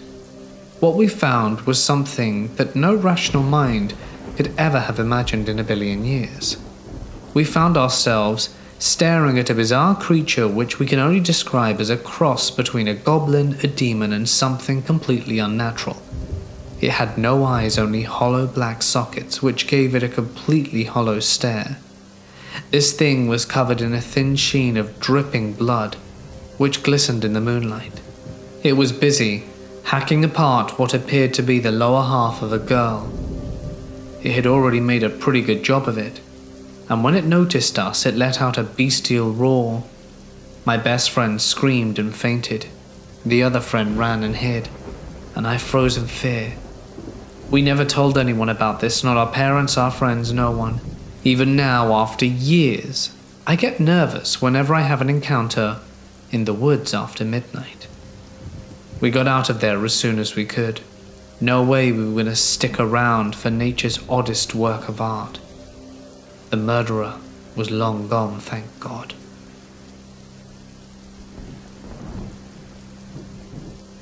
Me and my sister would take long trips into deep woods surrounding our secluded home. At a certain spot in the journey, a German shepherd without a collar would run out of nowhere and greet us. He was a fully grown dog and very friendly. He would follow us around for a bit and then continue on his way. Well, one day we went out like any other day, except our friend wasn't showing up. We didn't think too much of it until we found his body.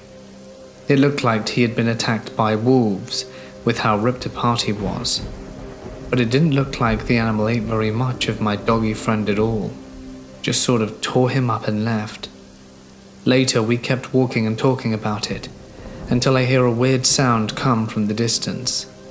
It sounded like what I can only describe as maybe a large animal moaning with a sense of pain or confusion. It was far at first, but when we heard it, we stopped to listen. We couldn't hear leaves moving, but I heard it again, this time noticeably closer. The sound of a wailing animal, but it seemed more aggressive sounding this time. Then we hear it again, but it's directly on the other side of the hill that we're at. It was bone-chilling, almost like a dying woman. Me and my sister bolted out of there without even thinking about each other, just sprinting all the way back to the trail that would take us home. Sometimes I wish I had stayed to see what it was, but I'm good with the outcome of living.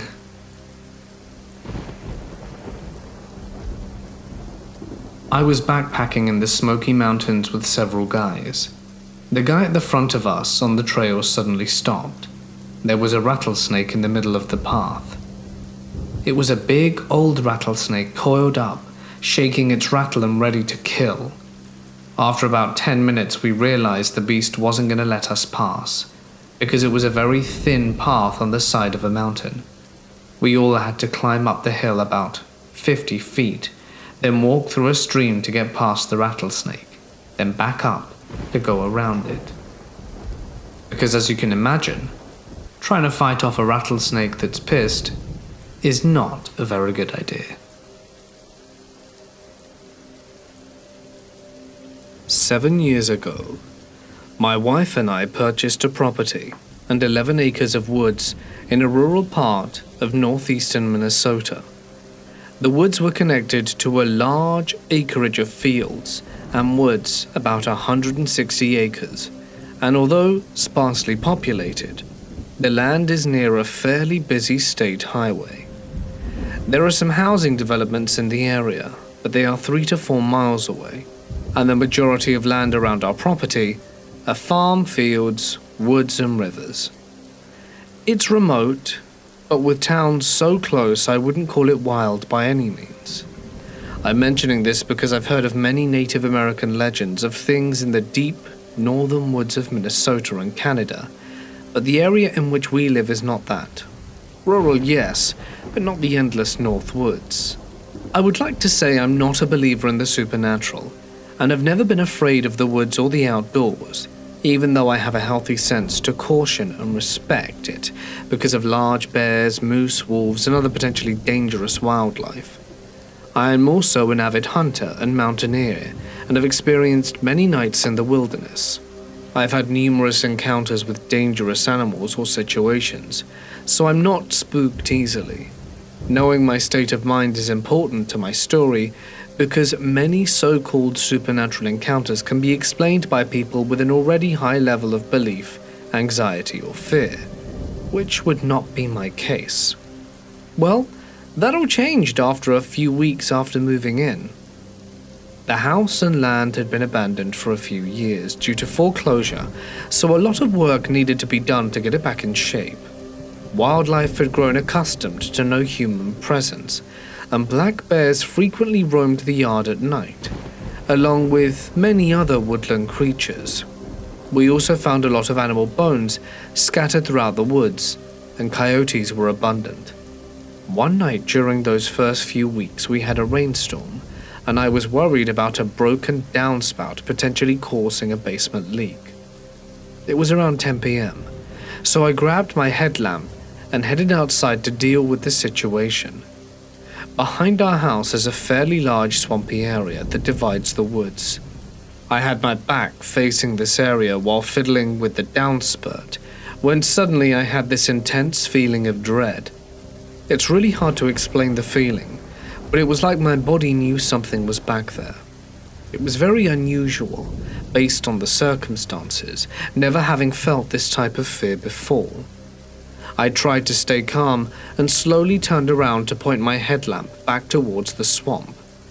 What I saw was something I still cannot explain. Eyes, numerous, glowing and reflecting, staring back at me. These were not eye reflections that you typically see with a deer or other animal, since they were at different heights. And when I pointed my headlamp spot beam directly at them, where you would expect a head to be, there was nothing but weeds and trees. When I turned the headlamp off, they were still there, and glowing as if light were being shined. They didn't move. They just stared through me. Needless to say at this, I bolted and ran as fast as I could back into the house and explained it away as a deer or raccoons. Later that summer, I was sitting out on our screened-in porch that partially faces the swamp and connected woods to the west. It was approximately 11 p.m. when I began to hear what sounded like a bear fighting with or attacking a cow.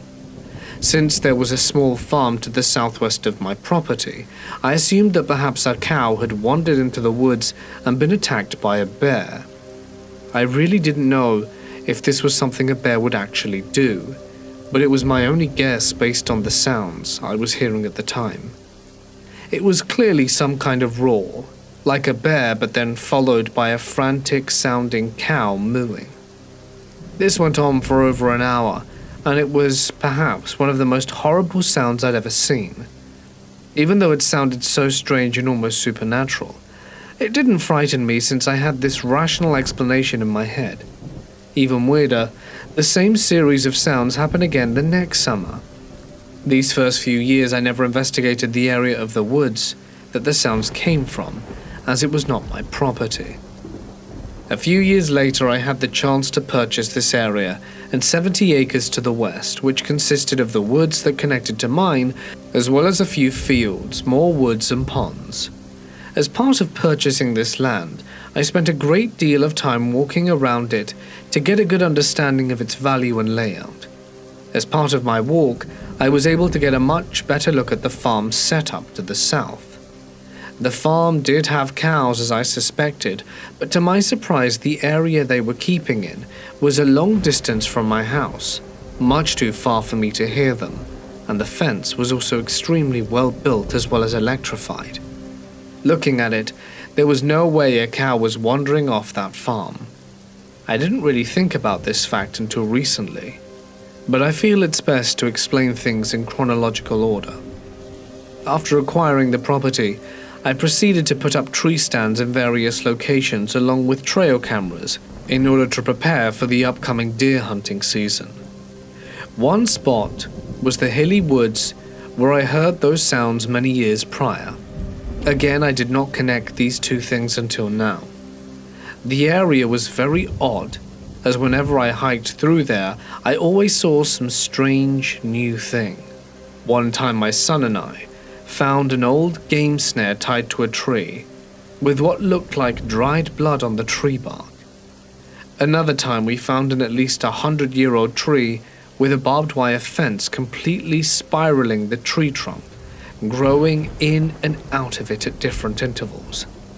I've also found many tree trunks with very large scratches or claw marks, not resembling an antler rub, perhaps a bear.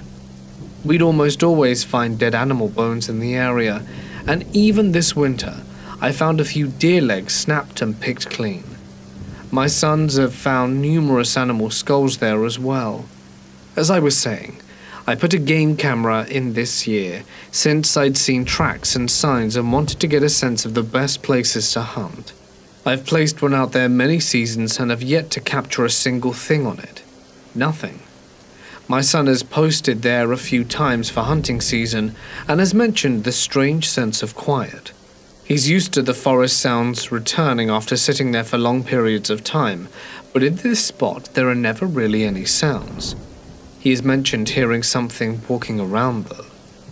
Another incident occurred one hunting season when I was entering this area en route to another stand, when I saw a violent, thrashing thing in the foliage moving fast and crossing from left to right but moving away from my position.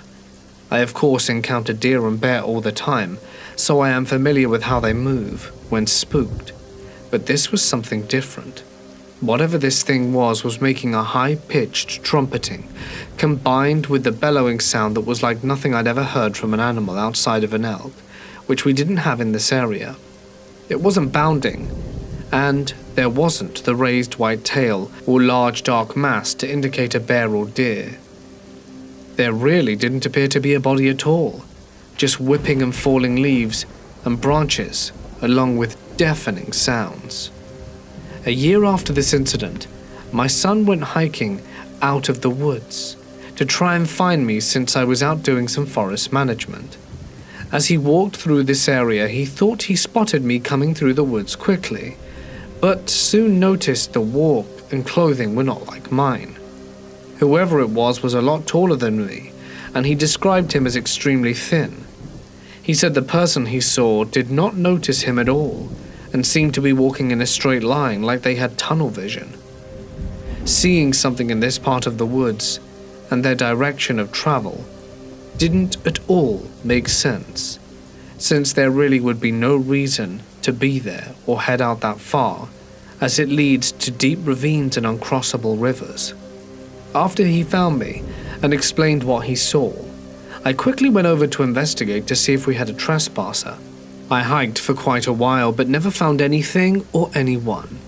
If someone was there, they either got picked up on the road or vanished. That same year my son had a friend over, and they went for a late afternoon walk in the woods. As it began to get dark, they made their way back by walking on the edge of the field that is next to this area of woods. As they passed by, they said they saw a figure a little ways off in the trees. Whatever they saw was near one of the hills in this patch of forest and seemed to be making some kind of hand gestures.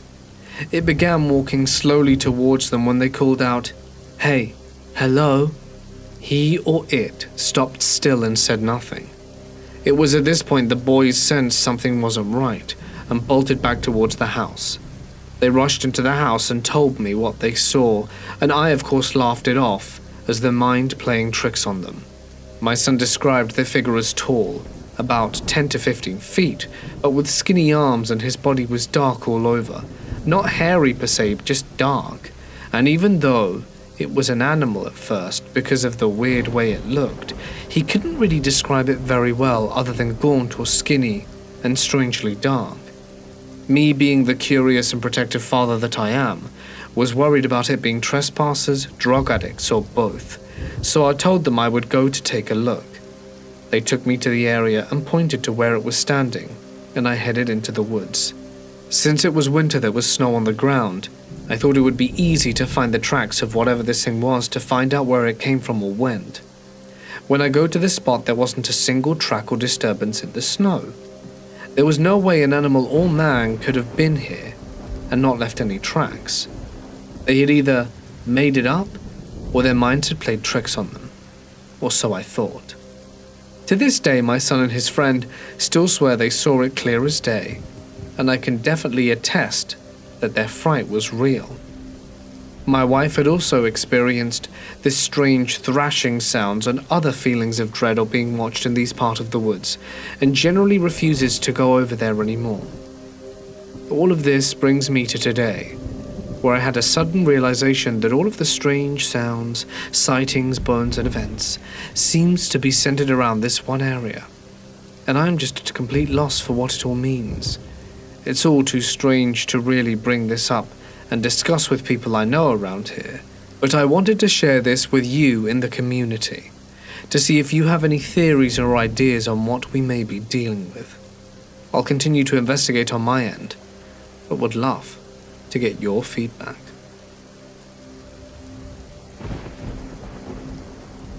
A few months ago, my friend and I went to hike Pikes Peak near Colorado Springs. The hike up this mountain is literally marathon, with about 7,000 feet of vertical gain. And the general rule of thumb is that if you're not up and back down below the tree line by noon, then you are at risk of being struck by lightning. So we made the decision to hike the whole thing in one day by starting at 11 p.m. the night before. So we had rolled up to the trailhead at 10:30, only to find the parking lot completely empty, which felt very odd for a 14er trailhead on a Friday night in late summer.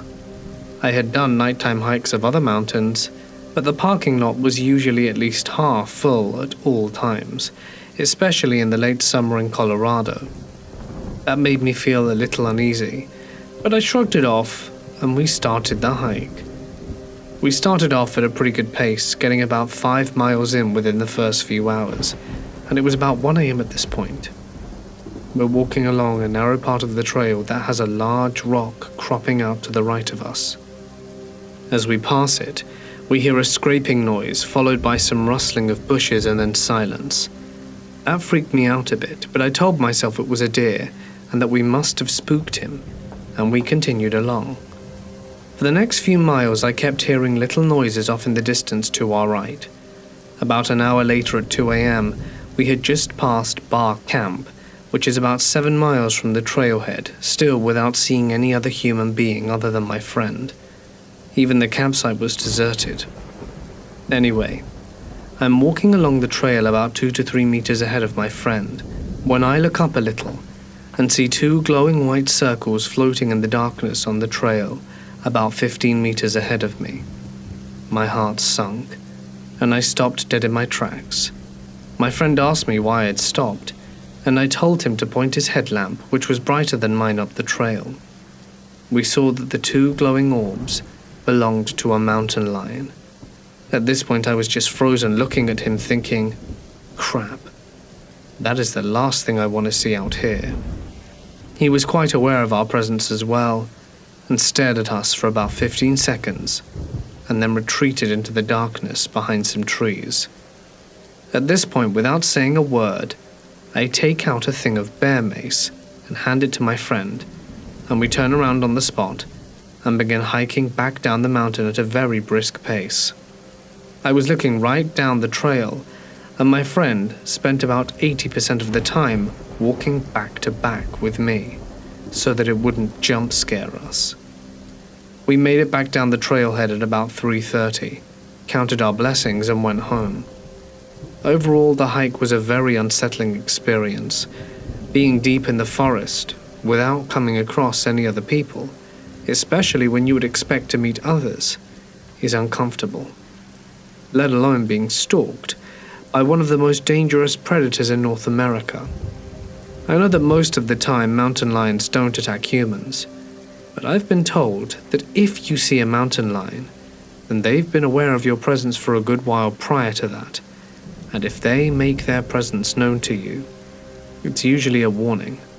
So I can only assume that all noises I heard that night were from the mountain lion stalking us.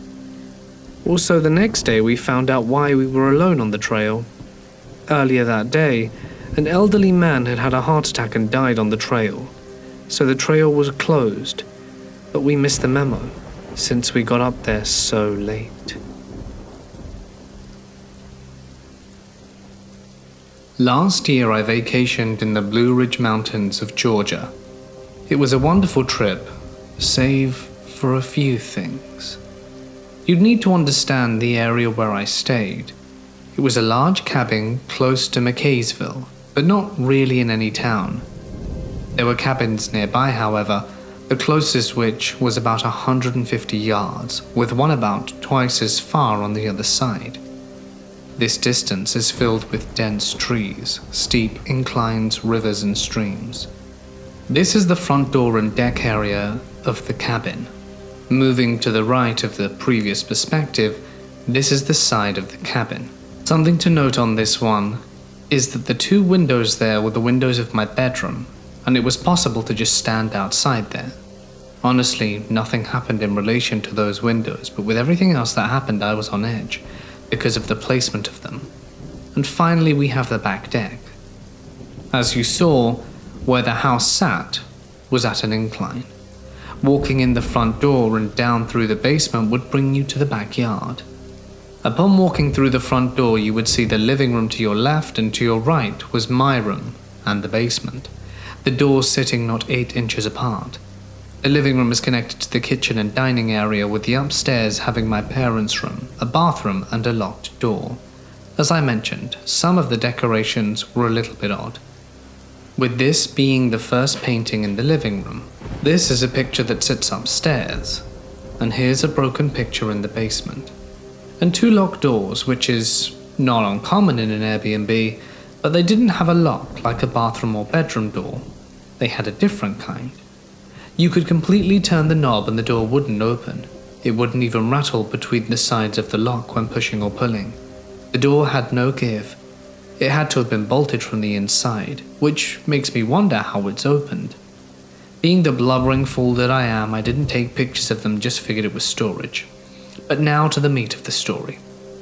We arrived on the 19th and my birthday was the 23rd. The night of the 22nd at 11:35 p.m. is the time in question. I was staying up with some close friends until midnight, so we could be there as I turned 16. They had all already turned 16 earlier that month or prior, because a lot of us were born in July. We were in a Discord call, watching Nikocado Avocado eat an exorbitant amount of food, me laughing at his gluttony-fueled breakdown because he's a clown. My dog was asleep on my bed, but began scratching at the door because she had to use the restroom. Something to understand about her is that she's big, but has the energy of a small dog at times. She is a 90-pound pit bull, and was on edge entering the cabin, which is very uncommon for her. In any situation, I would describe her as just happy to be there. But this time was different. I had to take her around the perimeter of the cabin multiple times before she would come inside, and even then, she'd just walk into her cage that we had brought with us for her while we were in town. Rarely would she go in there unless told to, but she almost ran to it. I told my friends I would be right back, because Blue had to use the restroom.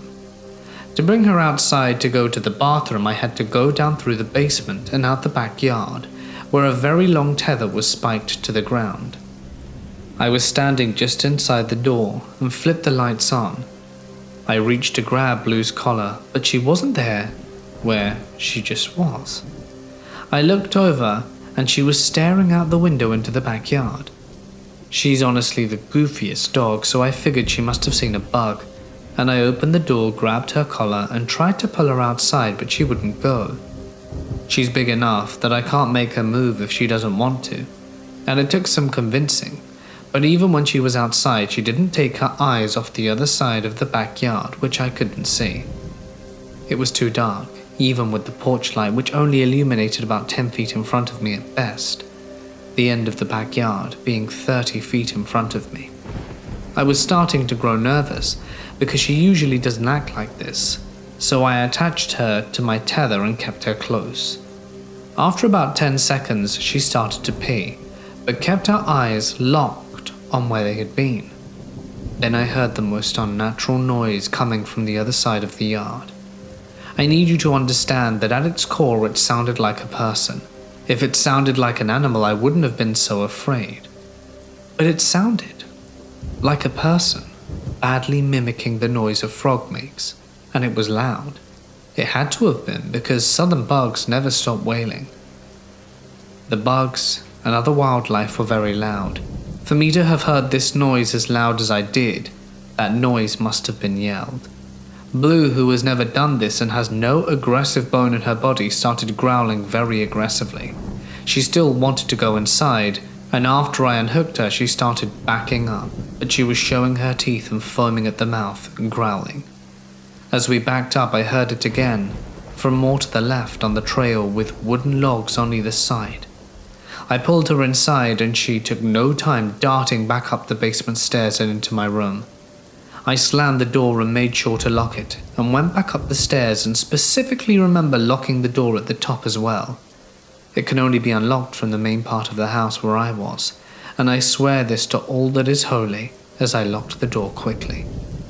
We all agreed that it was really weird, and I should look over there when I wake up in the morning. I didn't sleep until 2 or 3 a.m. At 7 my alarm went off, and I woke up and the basement door was wide open. My sisters were asleep down there because it had a bedroom. They couldn't have opened it. It can only be unlocked from the other part of the house. My mother and stepfather weren't even awake yet. The door was opened abnormally wide, swung all the way around so it was hitting the wall behind it. And after checking, the door from the basement to outside was unlocked as well, but not opened. I haven't the slightest idea how this could have happened. These doors can only be unlocked from the opposite side. The following day was my birthday, and it went all right. The night of the 23rd we were packing up because we were leaving to go early on the morning of the 24th. It was between 9 to 10 p.m, and I had to retrieve the spike and tether from the backyard in order to finish packing. I psyched myself up, grabbed a light and power walked over. I pulled it out the ground and quickly walked back up to the house. Around the time I reached the porch, I heard the noise again. This time immediately to my right and extremely loud. Again, the bugs are constantly producing the most deafening buzzing noises to the point where having a conversation a little bit apart is rather difficult. It was the same very human-like noise. Still, the best description I could come up with was a human very badly mimicking the sound of a frog or toad. This is where I was standing. This is similar to the picture from the backyard facing the house, but over 20 feet. You can see where I was near the door, and where it had to have been. For a moment I thought about going over there to see what it was and finally answering the question that I had been asking myself. But I value my life too much, so I ran inside, slammed the door and drew the blinds. Truthfully, I didn't sleep at all that night. I stayed awake listening for the noise again and pretended to wake up the next morning. I've been searching online for whatever may have been responsible but can't find any logical answers. If anyone has any idea on what could have made that noise, I would love it if you could get in touch.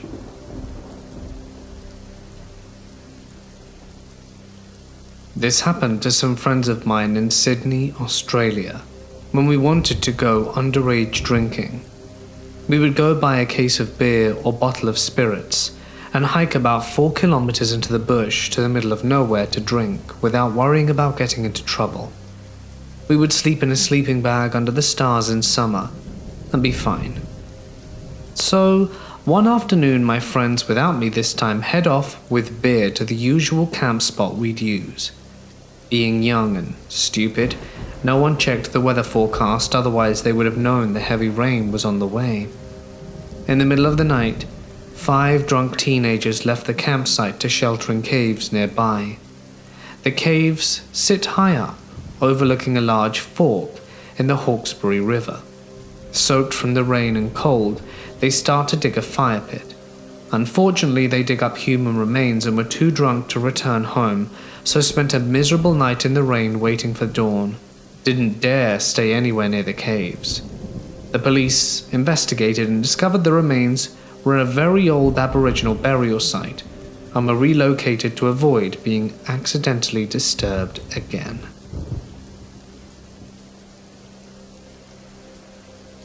We were out with a few friends a few miles from Pikes Peak in Colorado. We're hiking on this trail and up ahead I see a blue windbreaker in the middle of the trail.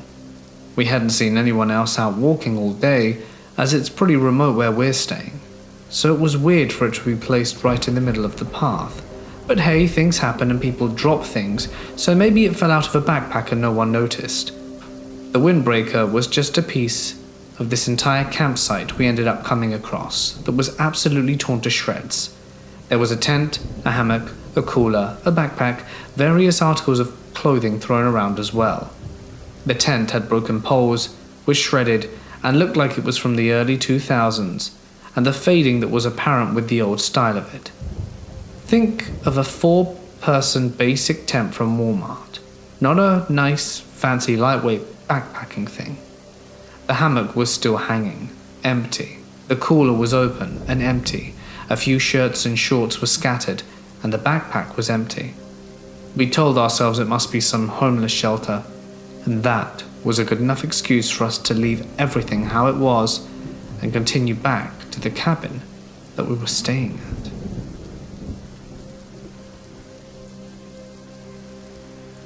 My sister and I had just received a tent as a gift from our grandfather. He had smoked enough Marlboro cigarettes and sent in the UPC to get a massive Marlboro tent. My mum hated it. We, however, loved it and immediately set it up on the property line behind the house. We intended on spending the night out there, but after an hour or two, we experienced something neither of us can explain away to this day. We saw an indentation drag itself across the tent, and heard it dragging as well. It was like a giant finger or perhaps log, something of that size. My sister cried out and I immediately bolted outside, and I was convinced it would be our father playing a prank on us. Upon exiting the tent, however, I was greeted by something far more terrifying. Nothing. There was nothing there.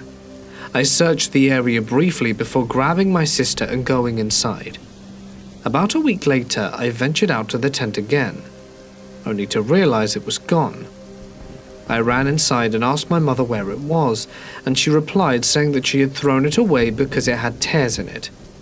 Confused, I tried to convince myself she was lying and had only thrown it out because she was anti-smoking and thought the tent looked trashy. But I feared that she was telling the truth. The second event happened one full morning, about an hour before my alarm went off for school. I was jolted out of bed by what I can only describe as an otherworldly shriek. It came from the woods. It didn't sound human, but didn't sound animal either. Foxes and coyotes live in the woods, but they don't make sounds like that, and I was fairly well versed in the sounds of the woods, having lived near here. There was also this one time, in the evening, my father and I were up late having one of our classic all-night arguments. As we finally wrapped up our night at 3 a.m., my father said he wanted to read a verse from the Bible in order to close on a positive note of peace. As he began to read out loud, the same, or at least very similar, otherworldly shriek boomed through the house. It had to have been just outside the kitchen window, but it was so loud that it sounded almost like it was in the house. We immediately ran around the house trying to find what the hell made such a sound, and it even awoke my siblings and mother, who helped search in the confusion. About a half hour later, we all sort of gave up and went to bed scratching our heads. Time passed, and in my senior year of high school, I got a cat. She was an outdoor cat, but we would let her into the garage to sleep every night, mostly due to the coyotes and potential bad weather and whatnot. She would always come home before we shut the garage door, because if she did not, she would be locked out. One night she didn't show. I didn't think much of it, as cats can sometimes go on long hunting/mating excursions, only to return in 2 to 3 days like nothing happened. We assumed this was the case. After not seeing her for a solid week, I went and explored the area behind my house, the fields, and of course the woods. I think I found her.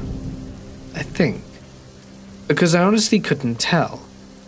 It looked like her, but she had been seemingly turned inside out. I stared at the remains for about a minute before turning back home. I don't know what kind of animal would do that to my cat, but I think there might be something odd going on in the woods.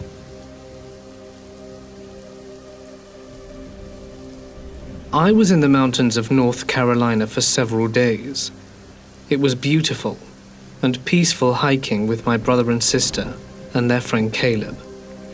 Until one early morning at around 3 a.m, when every creature in a 10-mile radius was chirping, squeaking, howling, or scampering through the woods.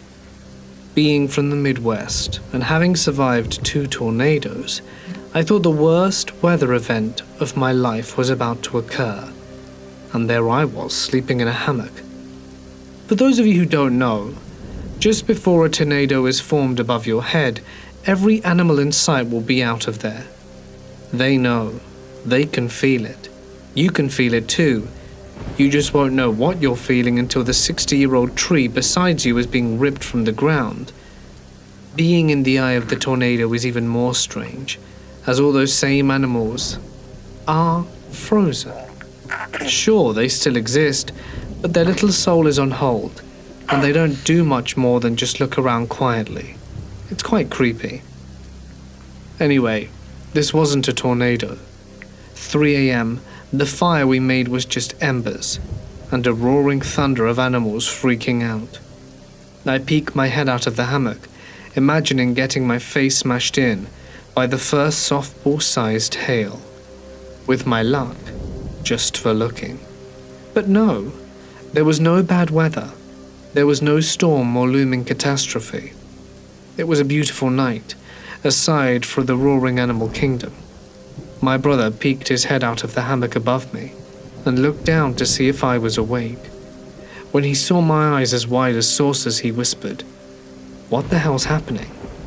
I replied, "I don't know, but I wish I was up there in your hammock." Being on the ground level usually is best for guys my size, around 235 pounds. I lack the grace to climb up hammock ropes and jump into bed 8 feet off the ground. The terrifying, creepy roaring continued for about 30 seconds, and then it suddenly stopped. It seemed to be a sweeping effect.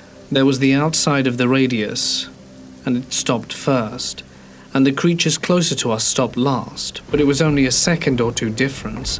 It was pretty damn synchronized. My brother and I freaked out. After 5 minutes of silence, we got out of the hammocks and started the fire again. This time we made sure it was big enough to light up 100 feet out.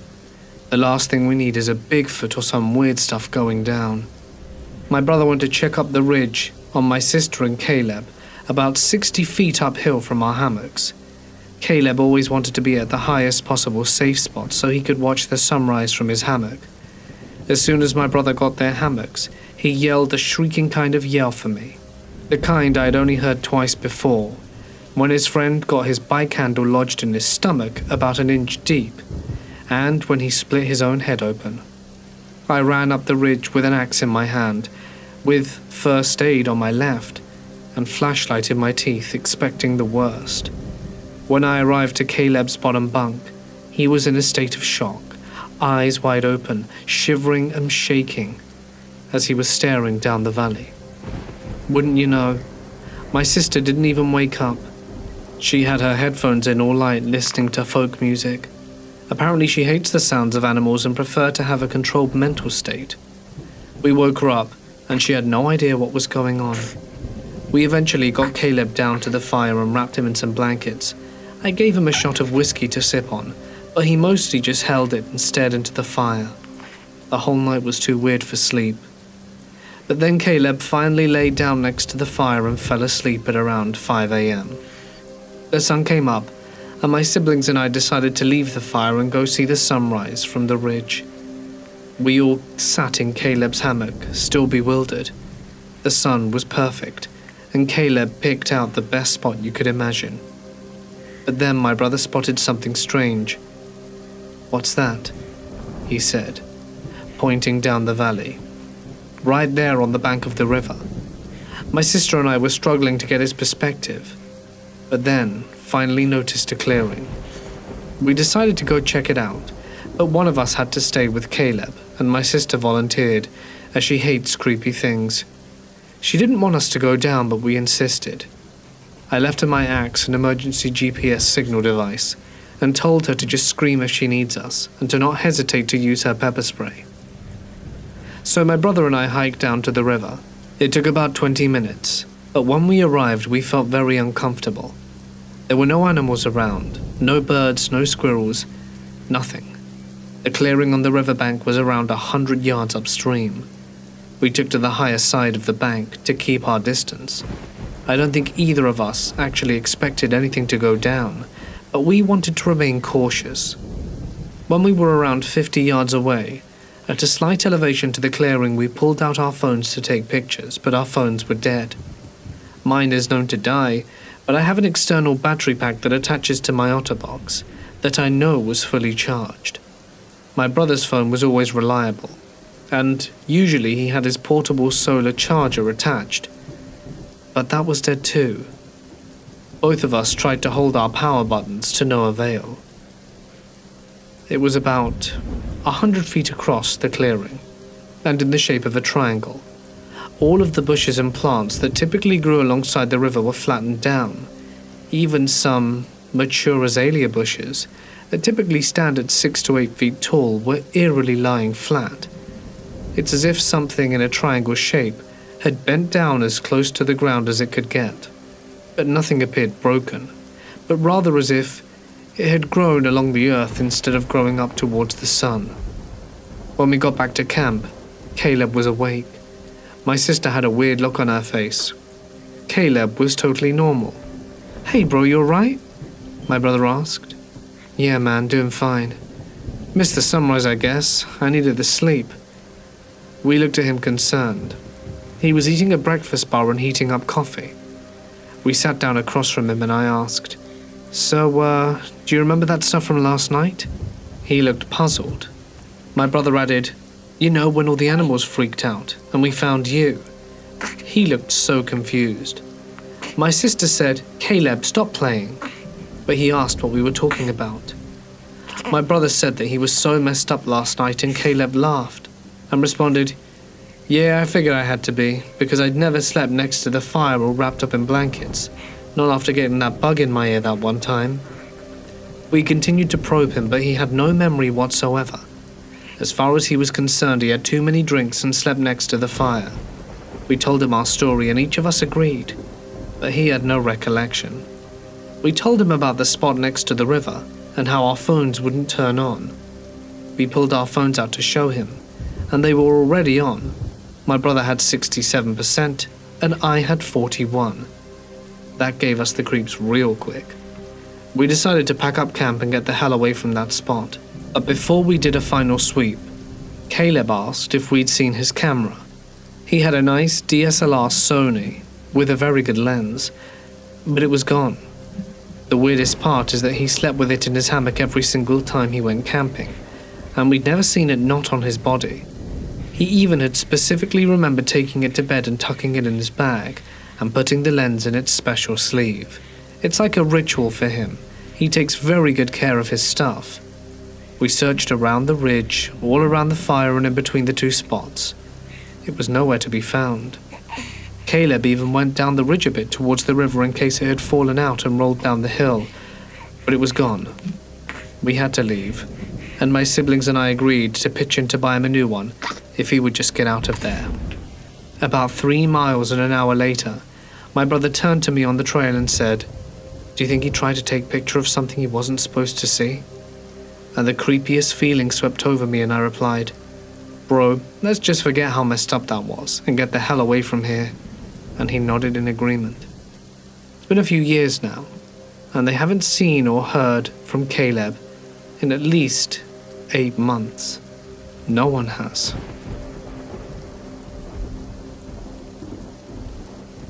About a year ago, I got an Alaskan Malamute puppy.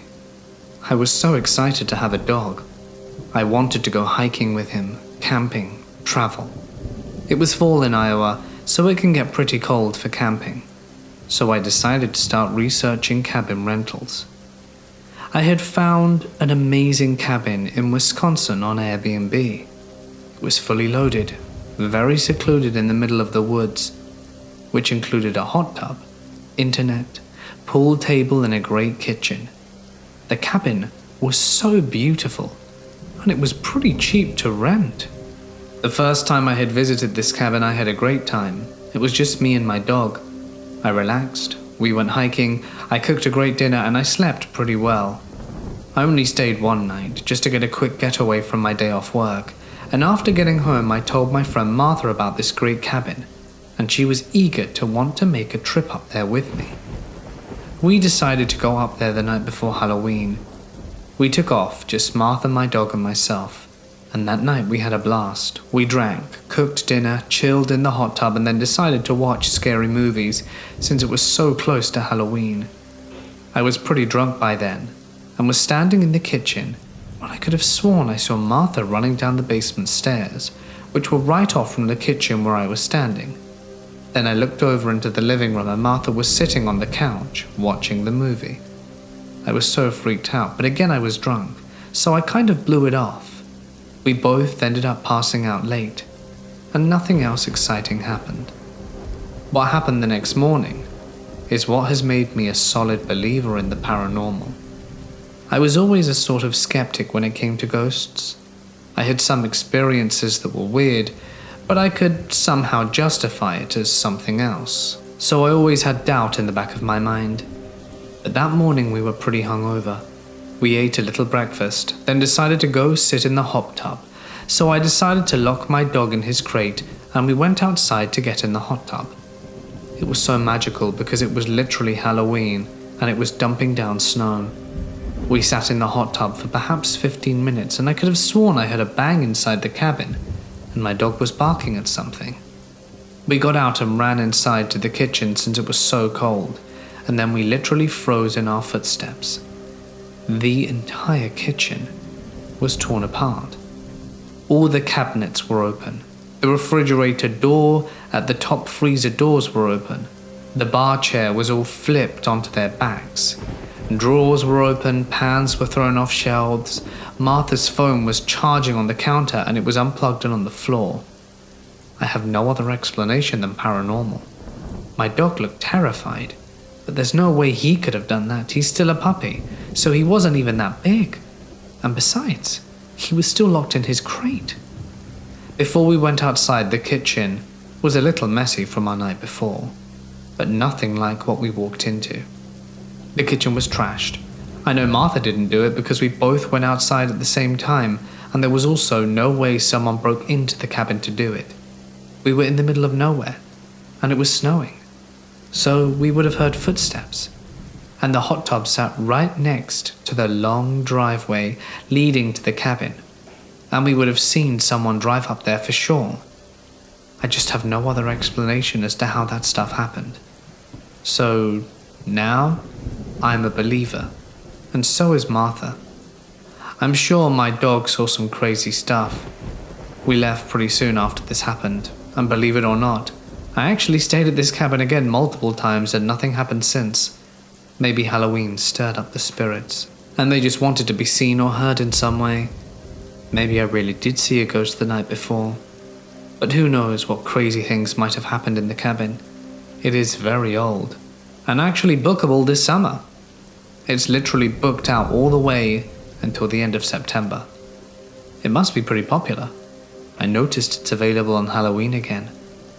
Maybe I should go back.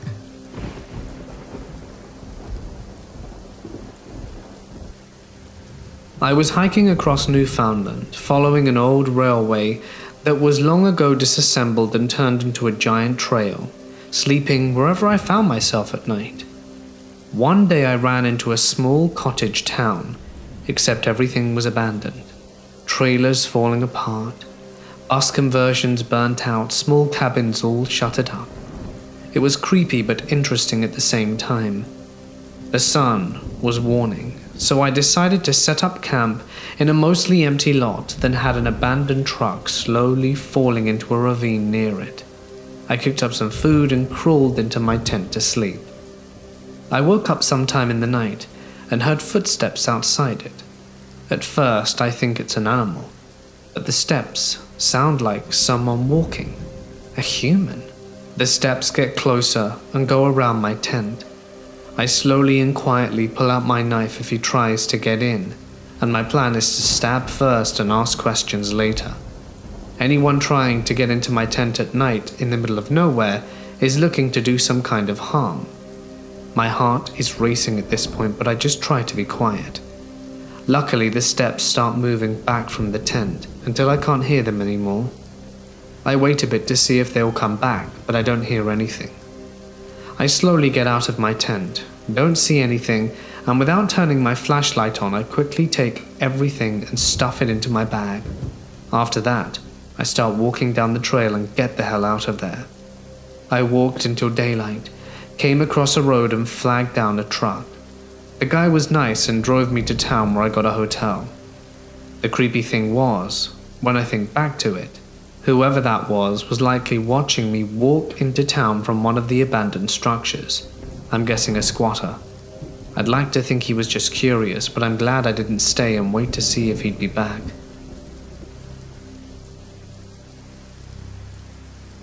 I had a bad experience in Montana, on some medication that affected my oxygen intake, and decided to go back on my own, which entailed sleeping by myself a few nights, which at 10,000 feet can be a little frightening in itself. On the last day hiking, I was exhausted. I wouldn't have even been able to fend off an aggressive 6-year-old. I then came across a freshly killed elk, literally lying on the trail. This was a very large animal, and 2 Europeans came across the scene exactly at the same time and just lost their minds and took off running. I was barely able to walk and just hoped whatever killed the animal would leave me alone. I did make it back okay. Just this last October, I was in Dolly Sods in West Virginia and somehow ended up getting turned around. I've been on at least 16 backpacking trips out west at much higher altitudes and have never gotten lost. It was a long day, around 15 miles with a full pack, and to this day I have no idea how I ended up getting turned around. It was like an episode of The Twilight Zone, and I started having thoughts that wasn't in my reality anymore, and that I would walk this trail for eternity. My brother and friend went out looking for me, which felt terrible. I met a couple who had also been lost, but figured out where they were and I followed them out. I literally ended up going in the opposite direction, and to this day have no idea how I could have been that clueless. It was a big deal and sent me into a deep depression. I'm fine now, but feel that something strange certainly happened in those mountains. One of my older brothers, when he was around 12, was walking through the forest with his best friend, when something started throwing gravel stones at them from the tree line. They ran into the forest chasing after it with their flashlights, but found no one. He's never been back since after dark. The same brother just a few months ago was dropping a friend off at my grandparents' house as he was driving by our old home, which lies across from the forest. A very old lady was slowly walking across the middle of the road, clutching something to her chest. He thinks she was holding a shawl. It was raining, cold in the middle of the night, So he pulled over and asked if she needed any help. As soon as he did, she began yelling and screaming at him while sprinting straight for his open window, all while holding her arms to her chest. He promptly reversed the hell out of the Dodge.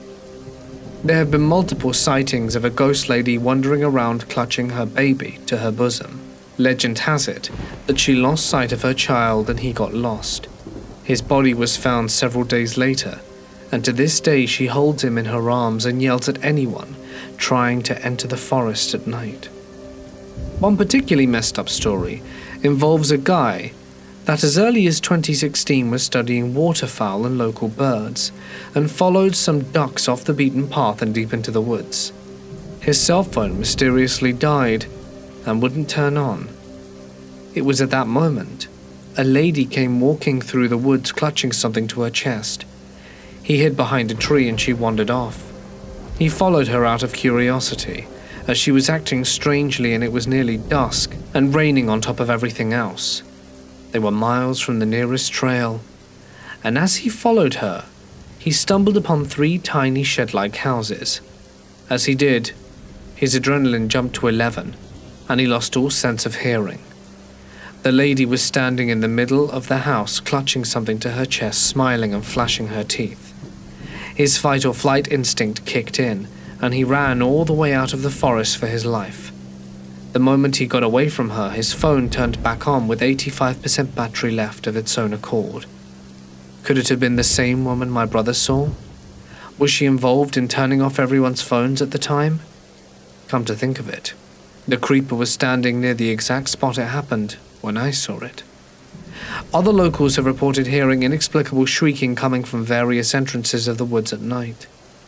My girlfriend was driving to my grandparents a few months back, and she herself saw a bunch of bunnies in a circle standing still as she drove by, in the exact spot my mother had years before.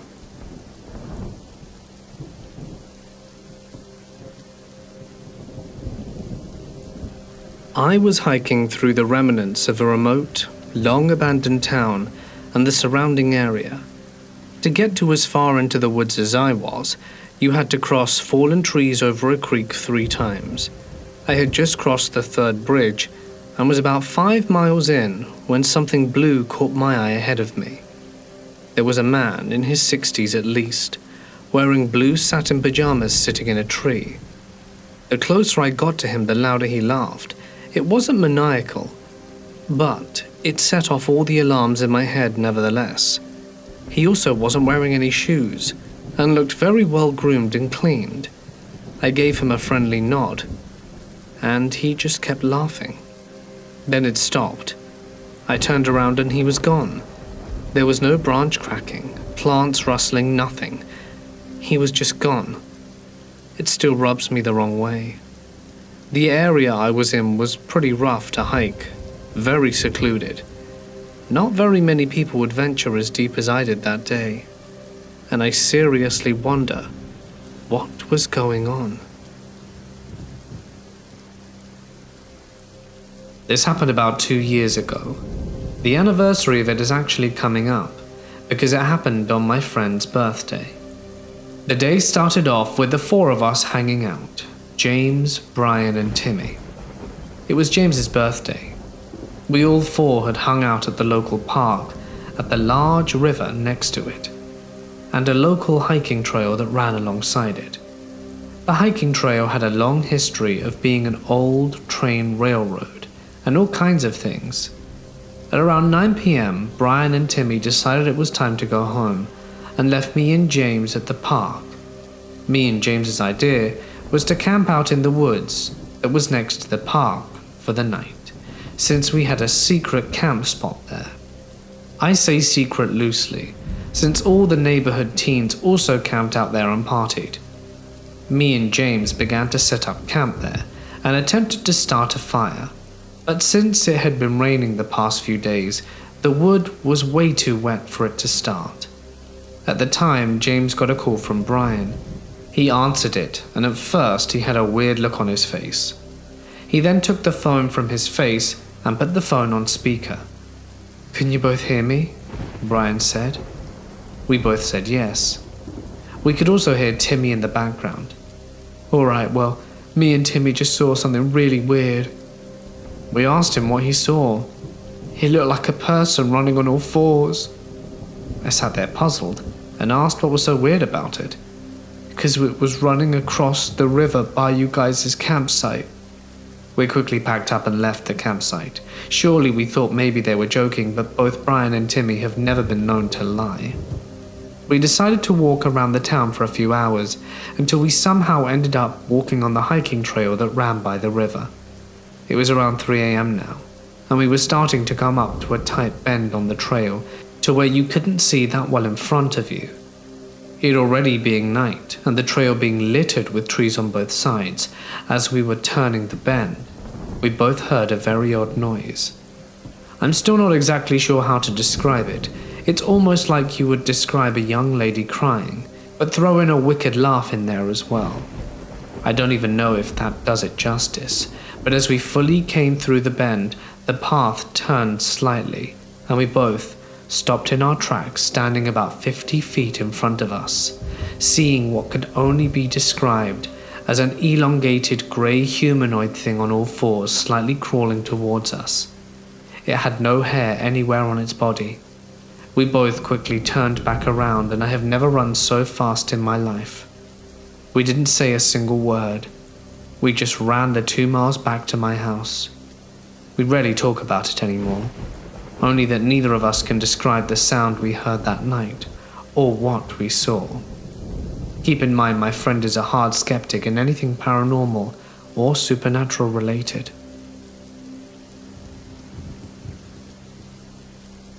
I live near Lake of the Woods in northwestern Ontario.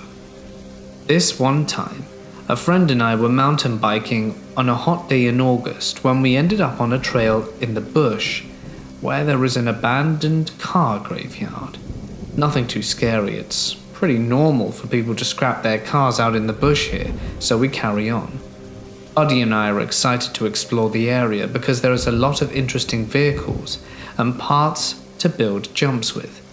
We end up sticking for about an hour or two until dusk, just starting to set in when we come across a black 1950s Buick Roadmaster that looked like it got halfway through restoration. That's when we realized that something was sort of off about this place. There were no properties near this spot for miles, and it was very strange that someone would abandon such a beautiful car halfway through repair. My alarm bells were ringing, but only a little, so we carried on, and we were pretty beat from all the riding that we were doing that day, and decided to find a place to rest and walked a little more into the trail towards a small dirt pile when we immediately realized that something was definitely wrong. The place was littered with animal bones from different animals. There were deer skulls, rabbits, dogs, and what looked like feline bones. I'm starting to feel a little sick to my stomach, but my buddy seems unfazed by it. I can't tell if he's the braver of the two of us or less intelligent at this point, because I keep telling him with increasing urgency that we need to get on our bikes and get the hell out of here. He tells me I shouldn't worry, and tries to rationalize it by saying that it was some hunters illegally dumping here despite the canine bones. He walked to the other side of the dirt pile, turned around, ghost white, and said, "We need to get out of here now." I managed to peek around and caught a glimpse of what was on the other side. Holy Jesus, someone built a shrine here. I'm screaming inside of my head to leave, and I scramble to grab my bike and my backpack. As we're about to pedal off, we hear someone shouting, "Hey!" to the right of us in the thick. I've never bolted so damn fast out of somewhere in my entire life. I try to get a glimpse behind me. There's an old man in a plaid shirt, with blue jean overalls, at near the dirt pile with a shovel in his hand, shouting at us and gesturing for us to come back. When we thought we got close enough to the main road, we decided to take a break and catch our breath. My friend and I are soaked with sweat, chugging our water and completely unsure of what we just saw. We sat on the road for about 5 minutes, relieved that nothing became of it, and talked about what it might have been. My friend and I still trying to rationalize it when suddenly we hear a loud vroom and my heart skipped a beat. He started the car, and we peeled down the main road to his house in what felt like 2 minutes, which should have been at least a 10-minute ride. I could feel the lactic acid building up in my legs from pedaling so hard, gears maxed out even uphill. This was 12 years ago. I still don't know what was happening down that trail, but I'm glad I never stayed to find out. I moved to my current residence with my family a few years back. I was around 12 and excited to settle into a new place. The house was new when we moved in, and it was only 7 years old, and there were never any accidents in it or the large backyard. On the border of the backyard was a government-owned forest you could walk through with trails. Our house had a pathway that led down into the forest. Me and my brothers were excited to go there, so a few days after settling in, our dad took us out. The whole hike was normal until we started coming back through the access that was made by the previous owners. When I was going through, I took a wrong turn where the path split. We were near the exit to our property, but I came across a split and took a wrong path. I walked a short distance to where our property should have been, but it wasn't there. I looked forward and just saw a field of sunflowers. The field of sunflowers must have been a large one because I couldn't see the tree line behind it. The field didn't make sense. It was located around where the property would start and seemed to be massive. My dad realized I was gone and called me back. The times I went through the woods after, I couldn't see the split in the path. Somewhat recently, I went through the woods with my brothers, and I accidentally, without realizing it, went through the split and found an empty field with no sunflowers. Both occurrences, where I went through a split, took place in summer. It's just a bit weird. Was it real? This story takes place about 4 years ago. It was my wife, my dog, and myself. We were on the second day of an 80-kilometer hike in northern Ontario. We set up camp on a point 750 meters into a lake, one way onto the point and one way off the point.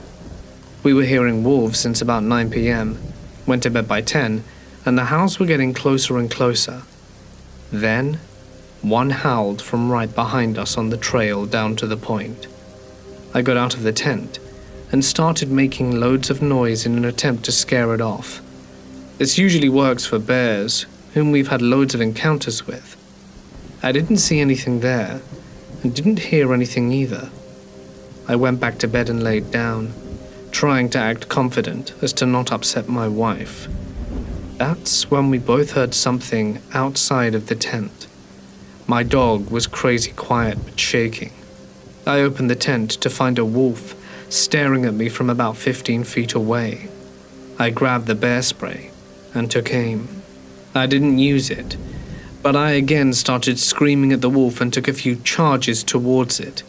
Again, this usually works when faced with a black bear if you have no escape. The wolf didn't really care that I was yelling at it. It kind of hung out for a few seconds, then kind of very casually walked into the tree line, just far enough that I couldn't see it anymore. I built a fire between the tent and the bush and sat up all night, kept my headlamp on all night, and had to listen to 3 or 4 wolves howl to each other all night about every 20 minutes. They were very close. I would estimate them to be within 50 yards. I'm sure they were here to come and grab my dog. And at about 6 a.m, a bunch of them started howling together, way more than during the night. We waited until about 8 a.m, packed all our stuff and got out of there. We were 36 kilometers, and it took us 2 days to hike in. We hiked out in 6.5 hours. About 1.5 hours into our hike, the wolves started howling behind us again. They were following us. On the hike out, we saw a bear with 2 cubs. This would usually concern us a bit, but we just wanted to get the hell out of there. My wife lost all her toenails from the hike, and my poor dog got some serious anxiety about being in a tent. This happened to one of my friends. He and 2 of his buddies decided to go camping one weekend in the Uinta Mountains in Utah. They wanted to go out in the middle of nowhere to really get away from civilization and just chill and fish and stuff like that. All three of them are pretty outdoorsy and experienced with camping and backpacking, so this was no big deal for them. They went to a trailhead in the winters, hiked about half a mile up the trail and then turned off the trail and just hiked for 4 miles away. They had little trail markers so that they wouldn't be lost coming back, and they found a spot, and there was no sign of anyone around. The ground looked untouched by humans, and there was also a brook nearby, so they decided to set up camp. All three of them had camping hammocks, so they set those up in the trees and then just kind of explored around for a bit before they decided to build a fire and eat. Eventually, the evening rolled around, so they built a fire and made tin-foil dinners and were just chatting. When they decided to go to bed, the guy who told me this said he remembered laying in his sleeping bag in his hammock, thinking that even though there was the sound of water in the brook nearby, they couldn't hear any sounds like insect noises or whatever. The woods were eerily quiet. Like, being out of civilization made him realize how rarely we as humans experience real silence, since we all fill our days with so many noises and distractions. It felt eerie. He could feel himself start to doze off when the worst thing in the world happened to him. He had to pee when he was already comfortable and warm. He figured he'd rip the band-aid off and go pee before he fell asleep for the night. He put on his headlamp, got out of his hammock and walked about 30 feet away from his buddies in their hammocks to pee. When he was walking over, he thought he saw something dart out of sight unnaturally fast and heard a crack of a branch, but because they were so far out in the wilderness near a brook, he didn't think too much of it. He unzipped his pants, peed, and then right when he was zipping his pants back up, his headlamp shone on something on the ground that paralyzed him with fear. A few feet away, where he had just been peeing, there was the unmistakable mark of fresh human footprints on the ground. It had rained in the mountains the day before, so the earth was soft in some areas, and there was no doubt in his mind that these were not only human footprints, but that whoever had made them was barefoot. The creepiest thing was that the footprints weren't staggered, they were side by side, facing where the guys were camping. It was as though someone was just standing still at the edge of their campsite, in total darkness watching them. Those were the only footprints my friend could see, no other prints leading to or away from them. He totally freaked out, ran back to his hammock and got his knife that he always takes camping. He loudly whispered to his two friends, but they were already asleep, so they didn't answer. He debated whether he should wake them up, but decided against it because there was no real physical threat he could think of that would justify waking them up. He put his headlamp on a brighter setting and shone it up in the trees and around the general area of where he'd peed. Nothing. He didn't sleep that night. He laid in his hammock wide awake with his knife in his hand the entire night. The footprints looked as though someone had been standing there moments before he walked up to the spot to pee, and he felt like he and his friends were not alone.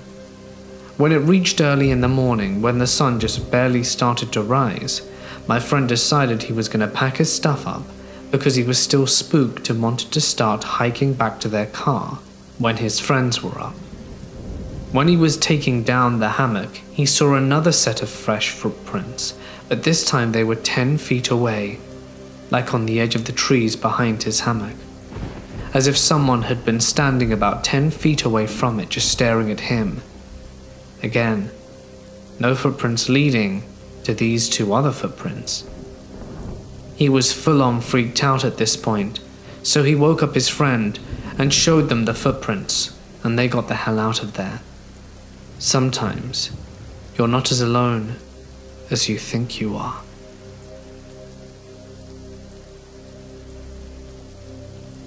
I went hiking around the Lake District in England in 2018 with my dad.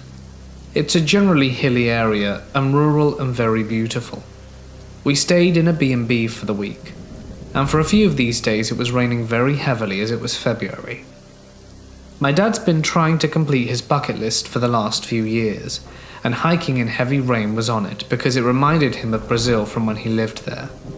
We had a bunch of gear and walked around. The plan was to start small in the Lake District and then eventually work our way up to Mount Snowdon in Wales. During our second day of hiking, the ground was very slodgy. We sat down on a steep hill 20 feet above the ground level and watched the sunset. Then the ground started moving beneath us. It was a landslide, and our weight on top of it had pretty much done it. I slid down 15 feet of mud, sprained my ankle badly, and my dad reached out to grab me and slid down with me. I had managed to dig my feet into the mud and stopped myself. I was pretty much at the bottom by the time I stopped, and the ground was very much level there. I was covered in about 1.5 feet of dirt and was muddy from head to toe. It took about 20 minutes to get me out safely, and we had the air ambulance come and grab me because I was afraid I'd broken my leg. That was the closest near-death experience I've come to, and the scariest moment I've ever had while hiking out in the woods.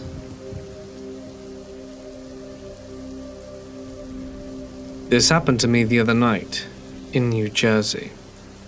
If you're sitting on my couch and you turn around about 15 to 20 feet away, there'll be a big sliding glass door which will lead you to my porch. If you go down the steps and walk around 50 feet, you'll be met with the pines or pine barrens. If you pay attention to urban legends, you may recognize these woods as the same woods the Jersey Devil lives in. That's the context. It was around 9, and I was sitting on the couch talking to 2 friends and just watching TV. We're having a good time when I realize that one of my friends is looking out back with a puzzled look on his face. I asked him what the matter was, and he says something along the lines of, "Nothing, I just thought I saw something in your backyard." So I turn around for a split second, and I see what appears to be 2 heads peering from around a tree, then immediately duck behind again. At this point, I'm like, holy crap, what is that? So my friend grabs a kitchen knife and runs out onto the porch, just yelling for whoever it is to leave. I run out and tell him it's fine and to go back inside. This time I see 3 heads, all closer than before, so I shout to get away and that I have a gun, but I'm bluffing. Then I see them dart behind the tree again, and they're gone. Still have no idea what that is, but I'd love some answers. I am a hunter/mountaineer. It was a chilly December morning. I hiked in pre-dawn, talking about an hour and a half to go 3 miles off the beaten trails. I got to my nest about a half hour before sunrise and began to settle in. The wind kicked up, and a fog rolled in that was thicker than milk. Within a few minutes, my visibility was 5 inches. I'm sitting tight, huddled up against the freezing wind when I start to hear twigs snapping near me. For no apparent reason, what is normally a rapturous sound, indicative of an immediate successful hunt, sent a frosty chill down my spine. I chambered around into my lever action 30-30 as quietly as I could and lay flat on my back tucked against a fallen tree. The rustling was moving closer through the fog, but I couldn't see anything. The sun was starting to peek over the mountains to my east, and visibility was starting to increase. The rustling of twigs and leaves was sporadic, sometimes directly in front of me, sometimes behind or beside me. I remember laying there, rifle across my chest, thinking to myself how silly it was to react like such a coward. I rationed with myself that bears and mountain lions are a rarity where I was, and I had likely stumbled into a herd of whitetail that had bedded down. So I decided to sit up, and the rustling stopped immediately. As it was fully dawn by now, I was looking through the fog for the outline of my prey, which I had assured myself was literally all around me. It wasn't. Seemingly nothing was. By now the fog had faded away, and it was apparent to me that I was alone in those woods. I hunted all day, without seeing as much as a squirrel. Around 3 afternoon, after fighting the wind, and an abnormally cold day, and not wanting to hike out by flashlight, I decided it was time to start back to the truck. Walking out of those woods was the most uneasy I have ever felt. Lawfully, once you make it back to the trail, you're supposed to clear the chamber of your rifle. Not that day. What is normally a stroll through the woods, I undertook with the seriousness of an animal being stalked. I would walk, then stop, then listen, and never heard or saw anything during my retreat, but I could always feel the eyes on me. I was about 100 feet away from my truck when I rounded the last corner, and I saw, hanging at eye level from a tree by a noose, a stuffed bear in a blaze orange jacket. I'm a giant, broad-shouldered outdoorsman, but that one shook me something fierce.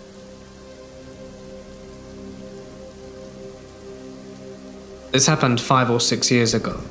I had just moved to Arizona from California to live with my sister after a divorce.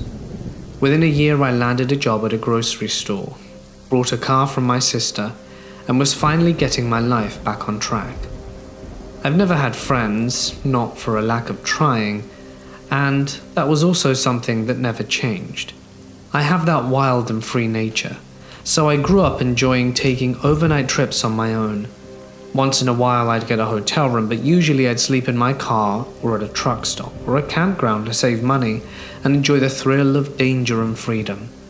I'm a 5'2" female with no muscle and was in my early 20s during the time that this story took place. I decided I needed to have some form of protection on me during my lone trips, so shelled out $600 on a 9mm revolver.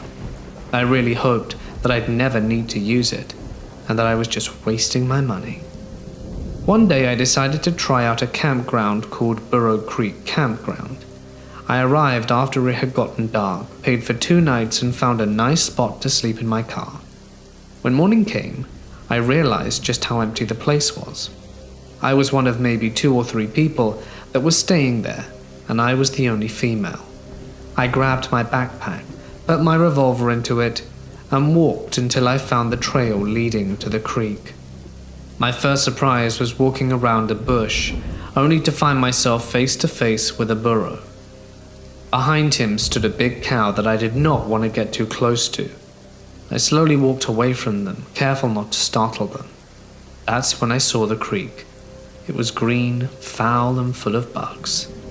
Disappointing, but I expected as much after reading the reviews online.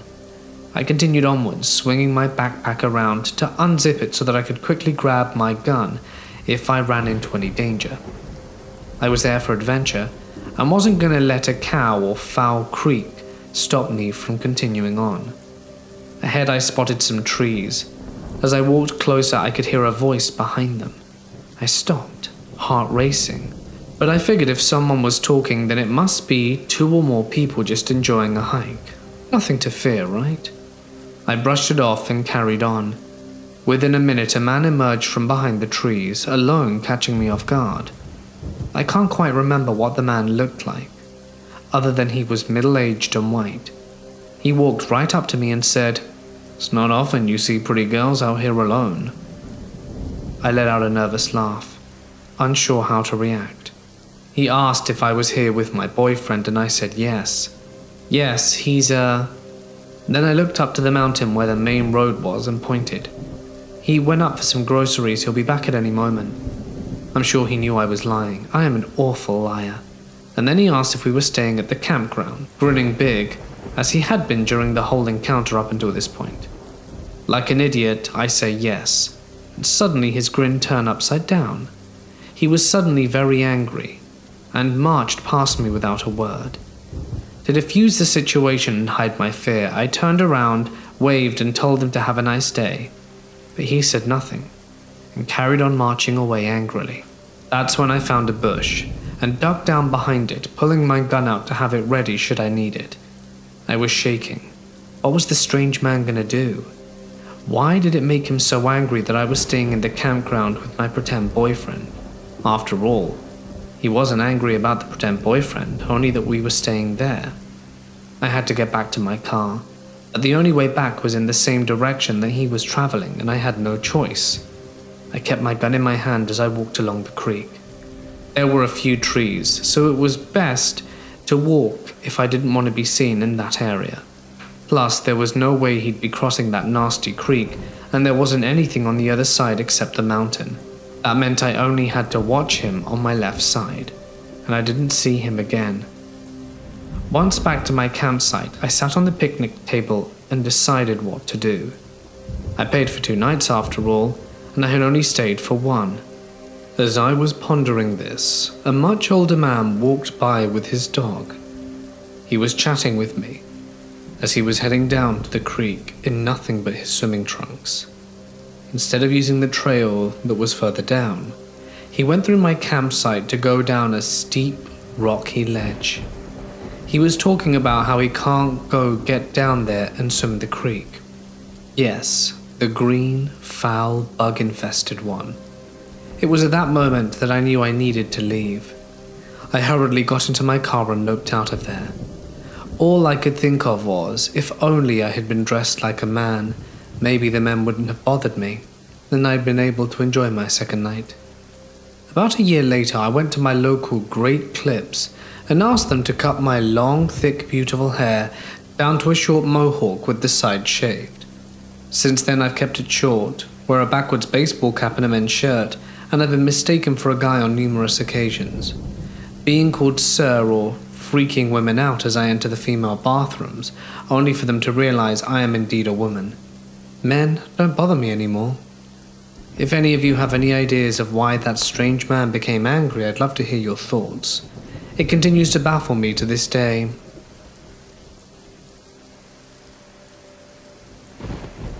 I'm hoping someone can help me understand what it was I saw. I live in upstate New York in a relatively high-traffic hiking trail that runs alongside a stream for a portion. Last week, I noticed a dead deer near the stream, pretty common in our area, specifically in winter, and went for a walk yesterday evening. I passed where the deer was and saw something that had been really messing with me since. Something was crouched over the dead deer. It looked like a pig, but large, the size of a grown man, with loose, sagging skin. The whole face was kind of sagging and leaking out of its nose and eyes. I've worked with livestock before, so I know what pigs look like, and this pig was all the wrong shape. Its body was swollen, its back legs were splayed out, and I could see they were really long. It had virtually no hair, just smooth skin, and it was sitting on its back haunches near the deer. And by the time I got close enough to see it, it was staring at me still. I have this sick certainty that it noticed me before I noticed it. I was standing about 20 feet away, still basically on the trail, and it was just staring at me. The deer carcass was kind of everywhere, as it had been messily eaten, and while I was watching the pig, it raised both its front legs and saw that they ended not in cleft feet, but in large hands like humans. It reached into the deer, ripped off a chunk of its side, raised it to its snout, and ate out of its hand. All of this went down in a matter of seconds. As soon as I saw it had hands, I just turned back the way I came and walked as fast as I could out of there. I wanted to run, but I was afraid it would chase me, so I went back the way I came in, just trying to stay calm. It was the worst walk of my life. I was too afraid to look behind me because I was scared I would see the pig thing following me, but I made it out and ran across the parking lot to my car.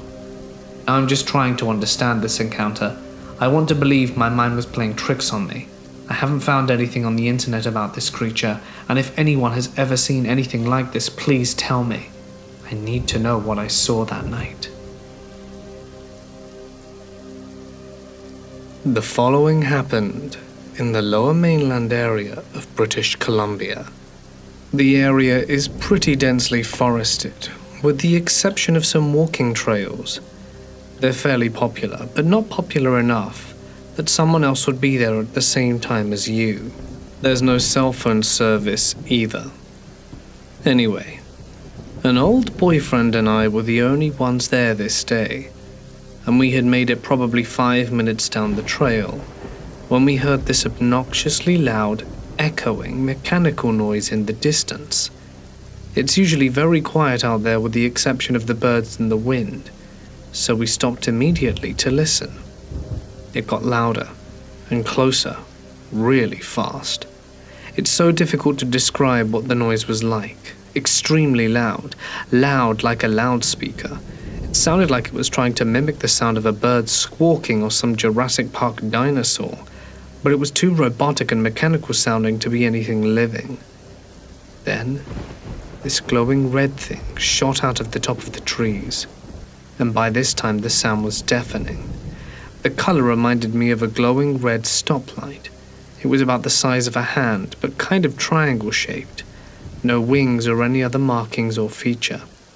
It was darting back and forth from the treetops, landing on the branch tips, then flying across to the other trees, with such speed and precision that I couldn't keep my eyes off it.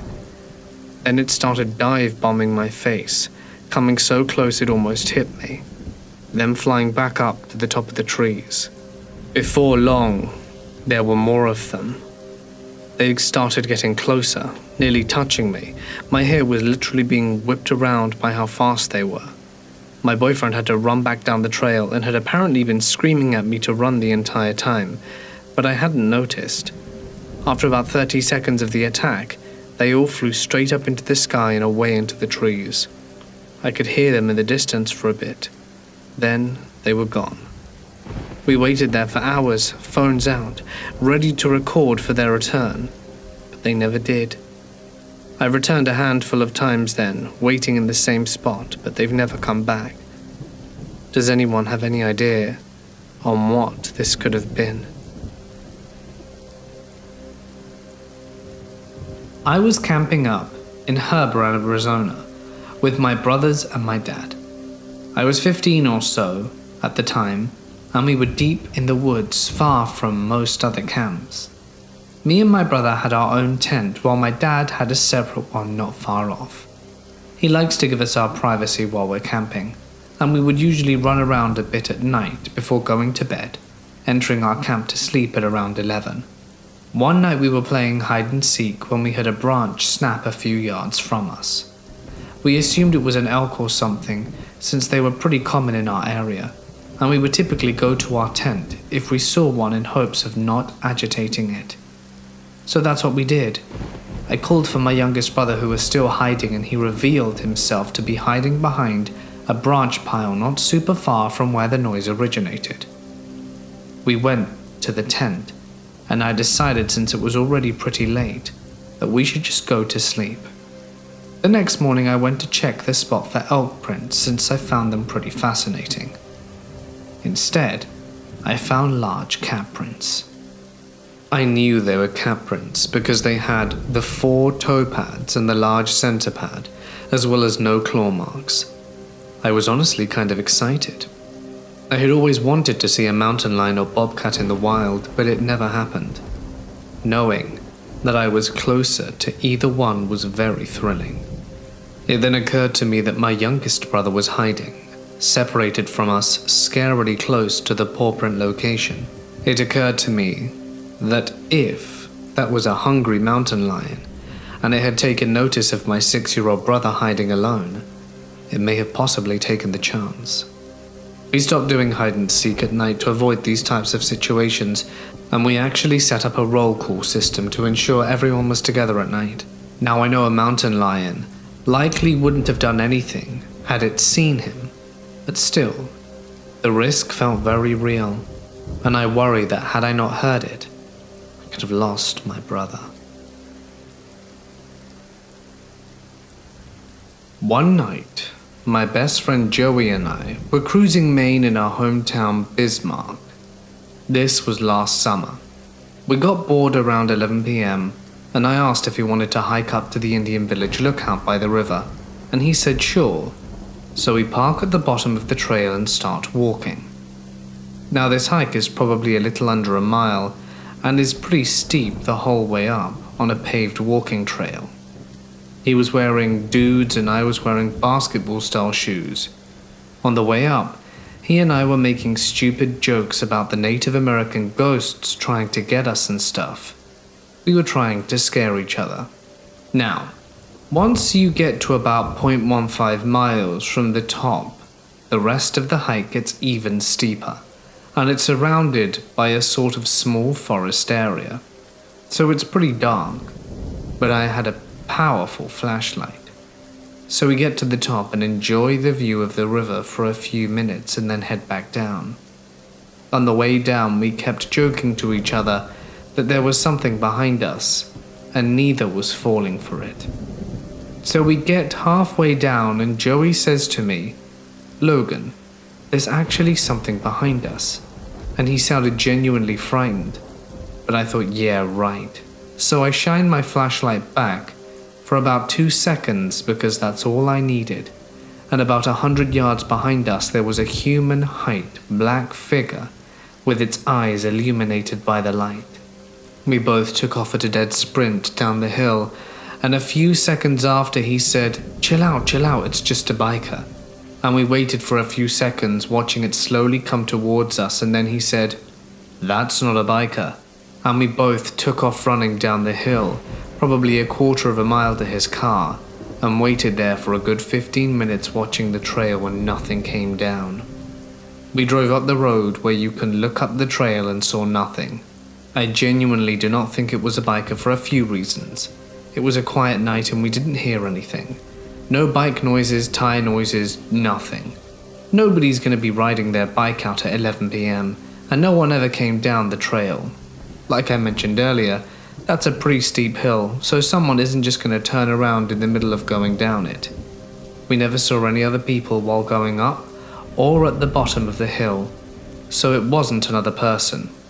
The only other logical explanation I can think of would be a deer, but there's no way that it was a deer because we saw it coming closer. Deer don't follow a person running away from them, and we never heard any noises in the grass or anything. It was just a very spooky experience to say the least. This happened around November of 2019, and a few friends and I were playing online and chatting over Discord, which we did on a regular basis. We only knew each other by our call signs then, so the people involved were myself, Whisk, and Zet. For those of you who may not know, Discord is an app that you can have on your phone or computer that lets you talk to people, kind of like a group call. We used to talk when we played video games and such, but anyway, we were playing some games and chatting at around 9 p.m. when Whisk suddenly mentions a noise at his window. He lives in the mountains of North Carolina, far away from any cities on his family land, so having something knocking at his window late at night, while not entirely disconcerting, was a bit strange. He dismisses it and mentions that it's probably just a bird. Then right as he does that, there's a loud crash and a roar. Zet and I are confused for a moment, and we hear some shuffling over the call. Whisk returns back to the phone and says he's all right, but he thinks an animal, perhaps a bear, just busted through his window, and he booked it to his bathroom and locked the door. He is sitting in the bathroom, talking to us on his laptop mic, or he plans to wait it out. We're hearing the roars and banging sounds through the call, and Whisk is trying to keep a cool head, but it's tense, and I try to distract him to keep him calm. We continue talking about things for a few hours, until about 11 p.m, and that is when things start getting strange. Whisk can hear voices from the other side of the bathroom door. Zet and I can hear them too, but we can't make out what they're saying. Then, finally, we hear something clear along the lines of, "Come on out, you big baby," or some other taunt, in the voice of Whisk's cousin. I know what her voice sounds like.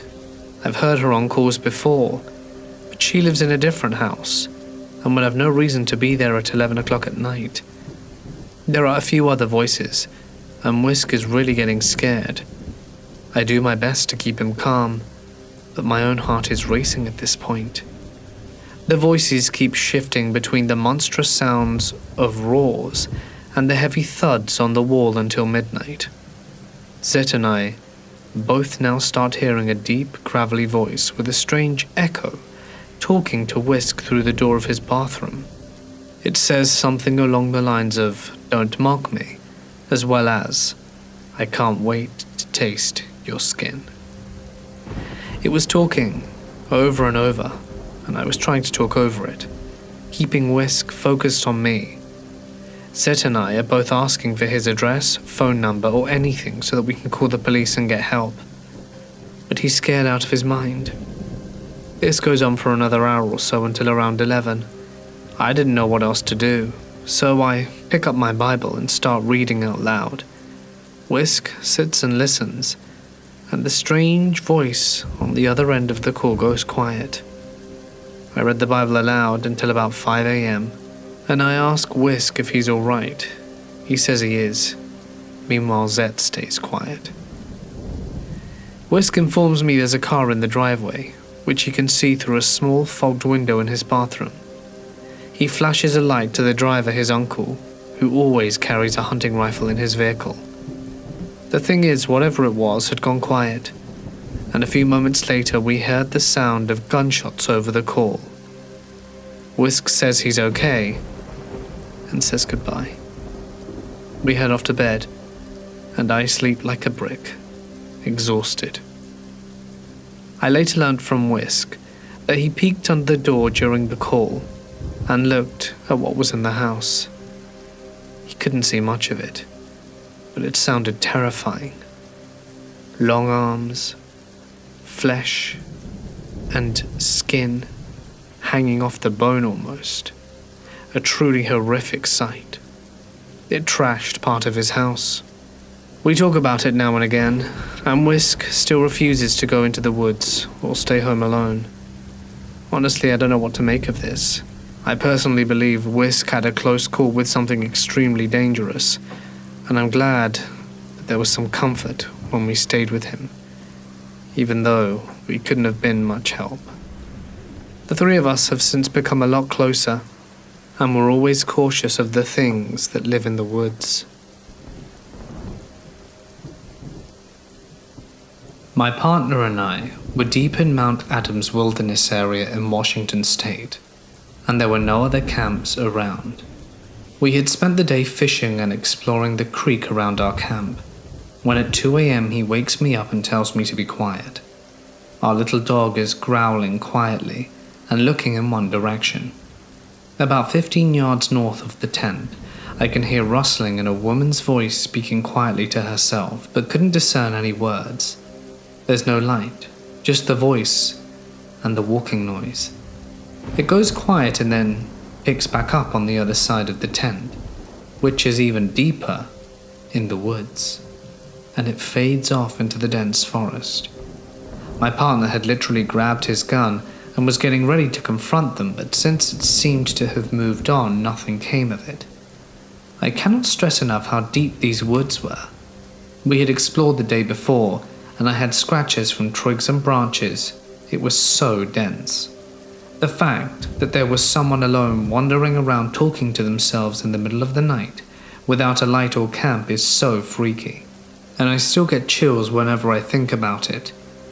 The next morning we investigated and didn't find any tracks, but there was a really haphazardly lit fire, charred remains in the middle of a forest/logging road about a mile up, and was still kind of warm. I know there is a small town of about 150 people, a good 10 miles south of where we were camped, so maybe it was drunken teenagers. We were almost touching the Yakima Indian Reservation, and the logging roads were still actively used, but still, it was so bizarre.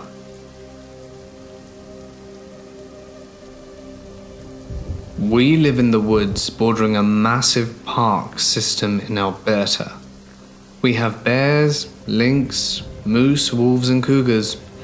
The cougars, well, and moose, scare me more than anything out here. My husband and I were hiking an old hunting trail quite far into the park with our dog. The dog was super big, a Rottweiler/Irish wolfhound, and very well trained, who sadly passed away at a fairly young age. We'd been out hiking for about 2 hours and stopped for a rest on a fallen log. We'd been sitting for a few minutes when suddenly the dog starts, sits up, and stares intently into the dense brush bordering the path. After a minute, he jumps up and starts growling intensely, hackles up, standing between us and the brush. We don't see a thing, but we know there are cougars in the area, and not much else is so quiet and hidden out there. So we pack up and start hiking back. The dog is super relieved, and we're leaving, and walks alongside us, checking behind every so often. We hike back for 10 minutes or so, and the dog stops again, staring behind us and starts growling loudly. We have bear spray but no gun, and we figure the cougar is following us now. So we keep hiking back, adrenaline high, bear spray out. It goes like that for roughly an hour. Hike for a while, dog watching our back, and occasionally stopping to growl and snarl at whatever he senses that we don't. The dog stays tense the rest of the way back, and kept checking over our shoulder. But the last half of the hike back home, he didn't growl at anything else, at least. Still scared the crap out of us both, and we were super grateful that the dog stuck to us instead of running off to chase the cougar, which ends in them being eaten, but was big and aggressive enough to keep the cougar at bay. I was camping in Northern California, at the very tippy top of California, deep in the woods at a reservoir. I had to go poop really bad early in the morning before the sun was up, and there were no bathrooms.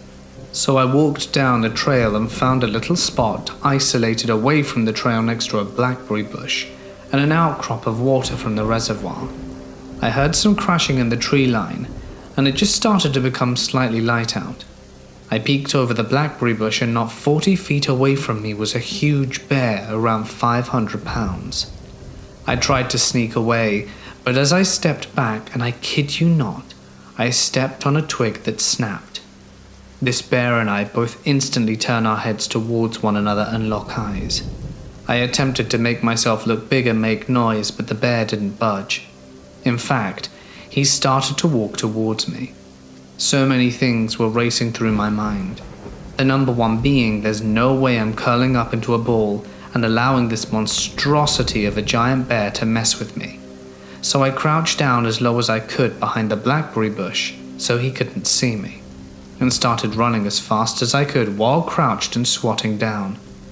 My thought process was that if he couldn't see me run, maybe he wouldn't chase, if I was already kind of far away before he actually saw me running over the blackberry bush. It worked. He pursued around the blackberry bush for around 20 feet and decided it wasn't worth it, and allowed me to escape. I honestly thought I was going to be breakfast for this bear, and that would have been the end of me. I do wildlife photography, so go hiking every Sunday, and have been doing this for about a year now. With the frequency I go hiking, it might be surprising that I've had 2 experiences, or maybe not. Both of these have taken place in the western part of Wisconsin. My first experience was at a semi-defunct state campground in the middle of summer.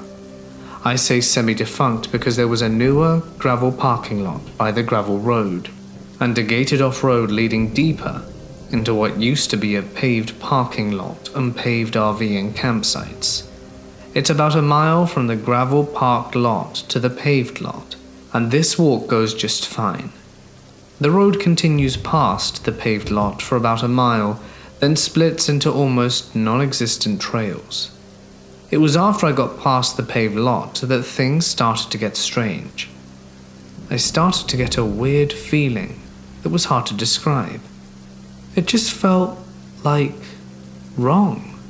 Every step I took, I had the thought that I shouldn't take another step and that I should turn around. This feeling kept growing and growing in intensity until I got to the end of the road and just couldn't take it anymore and turned and went the way back, because I had the strongest feeling that if I went on a trail, something very bad would happen. The walk back to the gravel lot was just fine, and by the time I got to the lot, the feeling was completely gone, and I looked for agates on the gravel road. The second one I will say I think was probably a deer, but I'll let you decide. This hike was in the early fall. I went off trail down a gully and followed a small creek. All in all, it was a good hike until I rounded a bend and saw a cave. My initial thought was to go check it out. Then that nagging feeling was like, no, something bad is in there. I was admittedly thinking more along the lines of a homeless person. As soon as I turned away, I had the same being watched feeling so many people describe, and I had to just get out of there. So I backtracked my steps and was about 2 miles into the hike when the feeling suddenly got much stronger. Eyes darting all over the place, I was literally almost walking sideways on the trail, and then all of a sudden there was a huge crash behind me. I didn't see anything before or after the crash. This is where I think it might have been a deer, but I didn't see anything. The feeling intensified all the way until I got into my car and locked the doors. It got better as I collected myself in the car. I don't know how to explain these. Could just be an overactive fight or flight response, but they stick out to me from all my other experiences, and I can't help but think of them. Let me know what you think.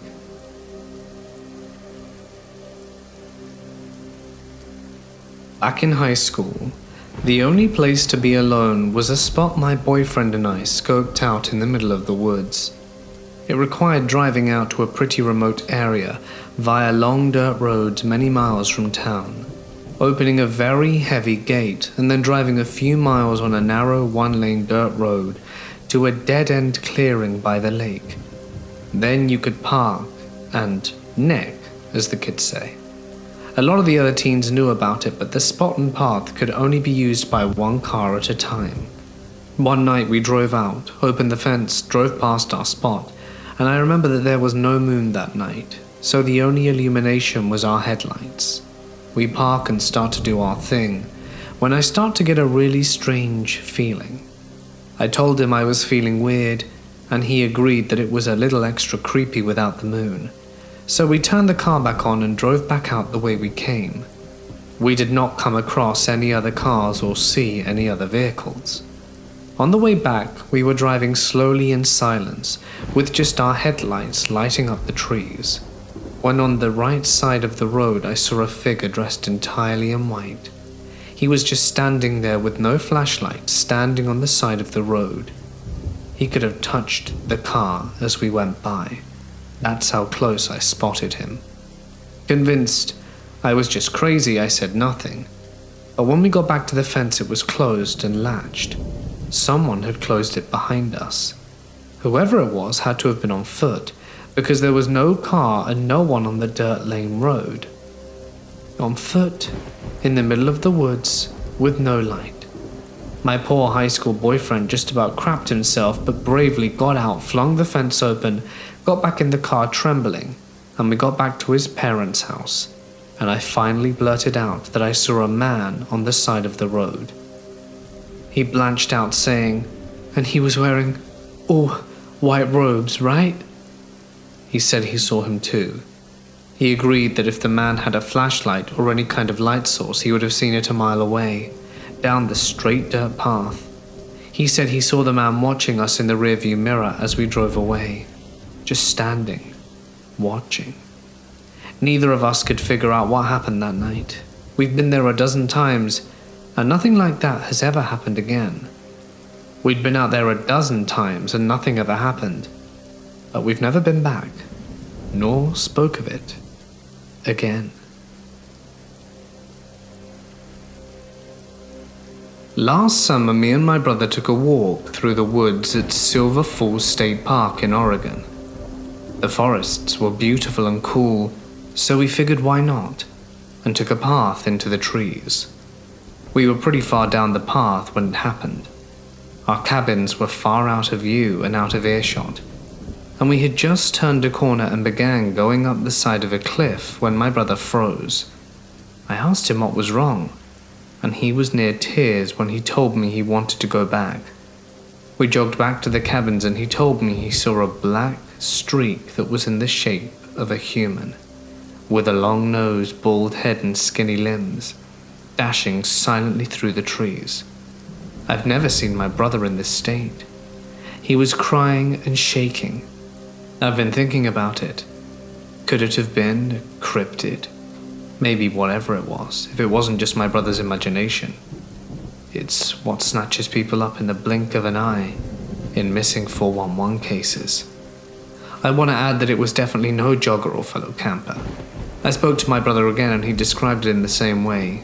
Shorter, black, human-shaped, running silently past before vanishing completely behind a tree. We ventured back to the spot a little later and saw nothing. My sister and one of her friends were descending a local mountain in Romania. The weather was crap, to say the least, and it was switched between raining and snowing on very slippery paths. As we were struggling with our gear, trying not to fall, deciphering what was ahead, measuring our every step, this silhouette from behind us kept closing in. There's this guy in shorts with a huge backpack, the usual hello but nothing out the ordinary. He kept going ahead of us and eventually disappeared. Fast forward about 2 hours and this guy comes back from the mist, but on a path somehow parallel to ours about 40 to 50 meters further, and vanishes on his way to the top. We started to wonder about him. The shorts, the pack, the fact that he went ahead of us from behind, and the fact that he came back and went to the top again in that weather. We couldn't engage in a chat or anything because of the distance between us, so we started thinking the worst. He's following us. He's planning something. What's with the shorts? Why doesn't he have some proper pants? Surely in that huge pack he must have a pair of long ones, etc. I kid you not, but fast forward another 3-4 hours and this guy is on the last few kilometers of the path right behind us. The girl's sister and her friend froze, and they were already frozen from the weather, but this is on another level. I, being the only man there, felt the need to finally confront him. I always thought that in these situations it's best to be cool about it, and at least act like you have the higher ground. So I salute him and try to defuse the situation, asking him if he forgot his wallet on the summit. He laughs and tells us he's actually the maintenance guy from the cabins on the top. So at the top they had a vacuum cleaner Hoover, and it broke down and this guy ordered a new engine for it. And it arrives the day before we started descending, and he figured he's picking it up the next day, the same day we descend. The engine arrives at the bottom cabin, and whoever orders it must, by its own means, carry it to the top. It's actually a path that takes 6 to 7 hours on clear weather. Blizzard and or rain adds another 2. This guy made it at least 3 times in that day, with an engine in his pack in shorts. All in all, a very nice guy and obviously fit, like Yeti fit. We all agreed we need a healthier lifestyle. Me and my now ex-girlfriend used to go to local parks late at night. We'd just walk the trails and talk about whatever was on our minds. We lived in a small town, had 3 parks in the area almost completely to ourselves late at night. The cops never bothered us, and no one else in the area thought of going to the park at midnight. It was around 1 AM one night that we used to frequent. The park has a 4+ mile nature trail that winds and bends. We've walked it a few times before the whole way and back and never seen anything too out the ordinary, but a few surprises, such as walking up on a herd of deer that were sleeping and the occasional coyote, which runs away once it sees our flashlight. We were walking the trail about a mile in when we both heard a horrendously loud crash and both nearly crapped ourselves and caught with the flashlight a large, probably 30-foot tall pine tree falling over 20 feet away from us. After about 10 minutes of silent listening and trying to calm ourselves down, we came to the conclusion that it must have possibly been weakened, like by some natural cause, and continued walking for another half hour or so.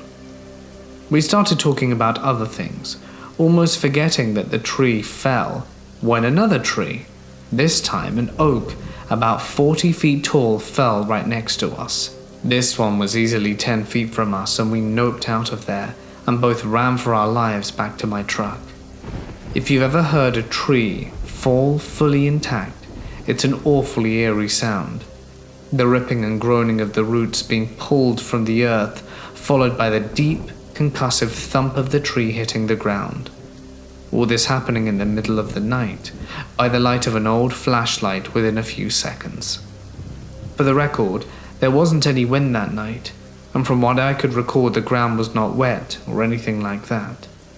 I went back to where the trees fell during midday a few days later, and saw that they both looked to be perfectly healthy trees. Both trees fell away from us almost perfectly. No obvious signs of foul play, and about a week later the park service cut the trees up and removed them from the park. My girlfriend was always uncomfortable talking about that night, and would always change the subject, and we eventually separated a few years. My girlfriend and I were terribly freaked out about it for a while, and led to our late-night park excursions ending. Just the odds of it happening must be almost astronomical, right? Two different species of trees that were a very large distance and quite apart from each other, and that happened to fall as we were very near them. I'm the guy who will try and find any plausible explanation, but that night has bothered me over the years from time to time. I truly wonder if there is something else more sinister behind it.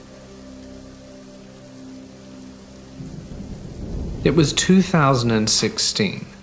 I asked my husband to drop me off at the nearest arboretum on his way to a job, my favorite park. Usually there were a lot of joggers and people with dogs, so it didn't seem like a bad idea to just go in the middle of the day by myself. On that particular day, I think I was almost alone except for one other guy. I kept running into him, maybe mid-30s, taking pictures. He looked like a park ranger, so at first I didn't find him creepy nor unusual. I'm also there taking pictures. I just start making it a point to get away because I didn't want to ruin his photos. At some point, I got the feeling like I am the subject of his photos, and that was when I started getting creeped out. I began looking for a way out the park. As I made my way out, he was there again. I tried to keep it friendly and say something innocuous related to the job. I don't remember what, and he said, "Oh, I don't work here." We said nothing more. We are out of the park, and I ran up to my husband's car and say, "Hi honey, I missed you." Not deterred by my husband's presence at all, the guy came over before I could tell my husband about what happened, and he just said, "By the way, my name's Jordan. Check out my photos on Facebook," and handed me a business card. I never did check out his page, but his business card floated around my bag for months, reminding me that I didn't enjoy solo hiking anymore. I was helping run a 99 planter in Trinity County near the Pines, and my girlfriend came out to visit. We had a day off and decided to hike down a well-known ATV trail. Well, we mess up at some point and literally end up walking into the barrel of an AK-47. The dude was just there, all of a sudden in the bush. He knew we were coming. He was a tiny little dude and spoke no English. He was as scared as we were and was yelling instructions in Spanish, which I barely spoke, but luckily my girl, having grown up in East LA, did speak some. She calmed him down and explained that we had a spot over at the next hill and that we were just hiking. He calmed down and actually ended up walking back with us to the main trail where we parted. He was all business the whole time, never smiled or laughed about the mix-up or took his guard down. We likely had stumbled on an illegal arse cartel grow, as there are tons out there, and were lucky as hell that he didn't just try to end and bury us there and then.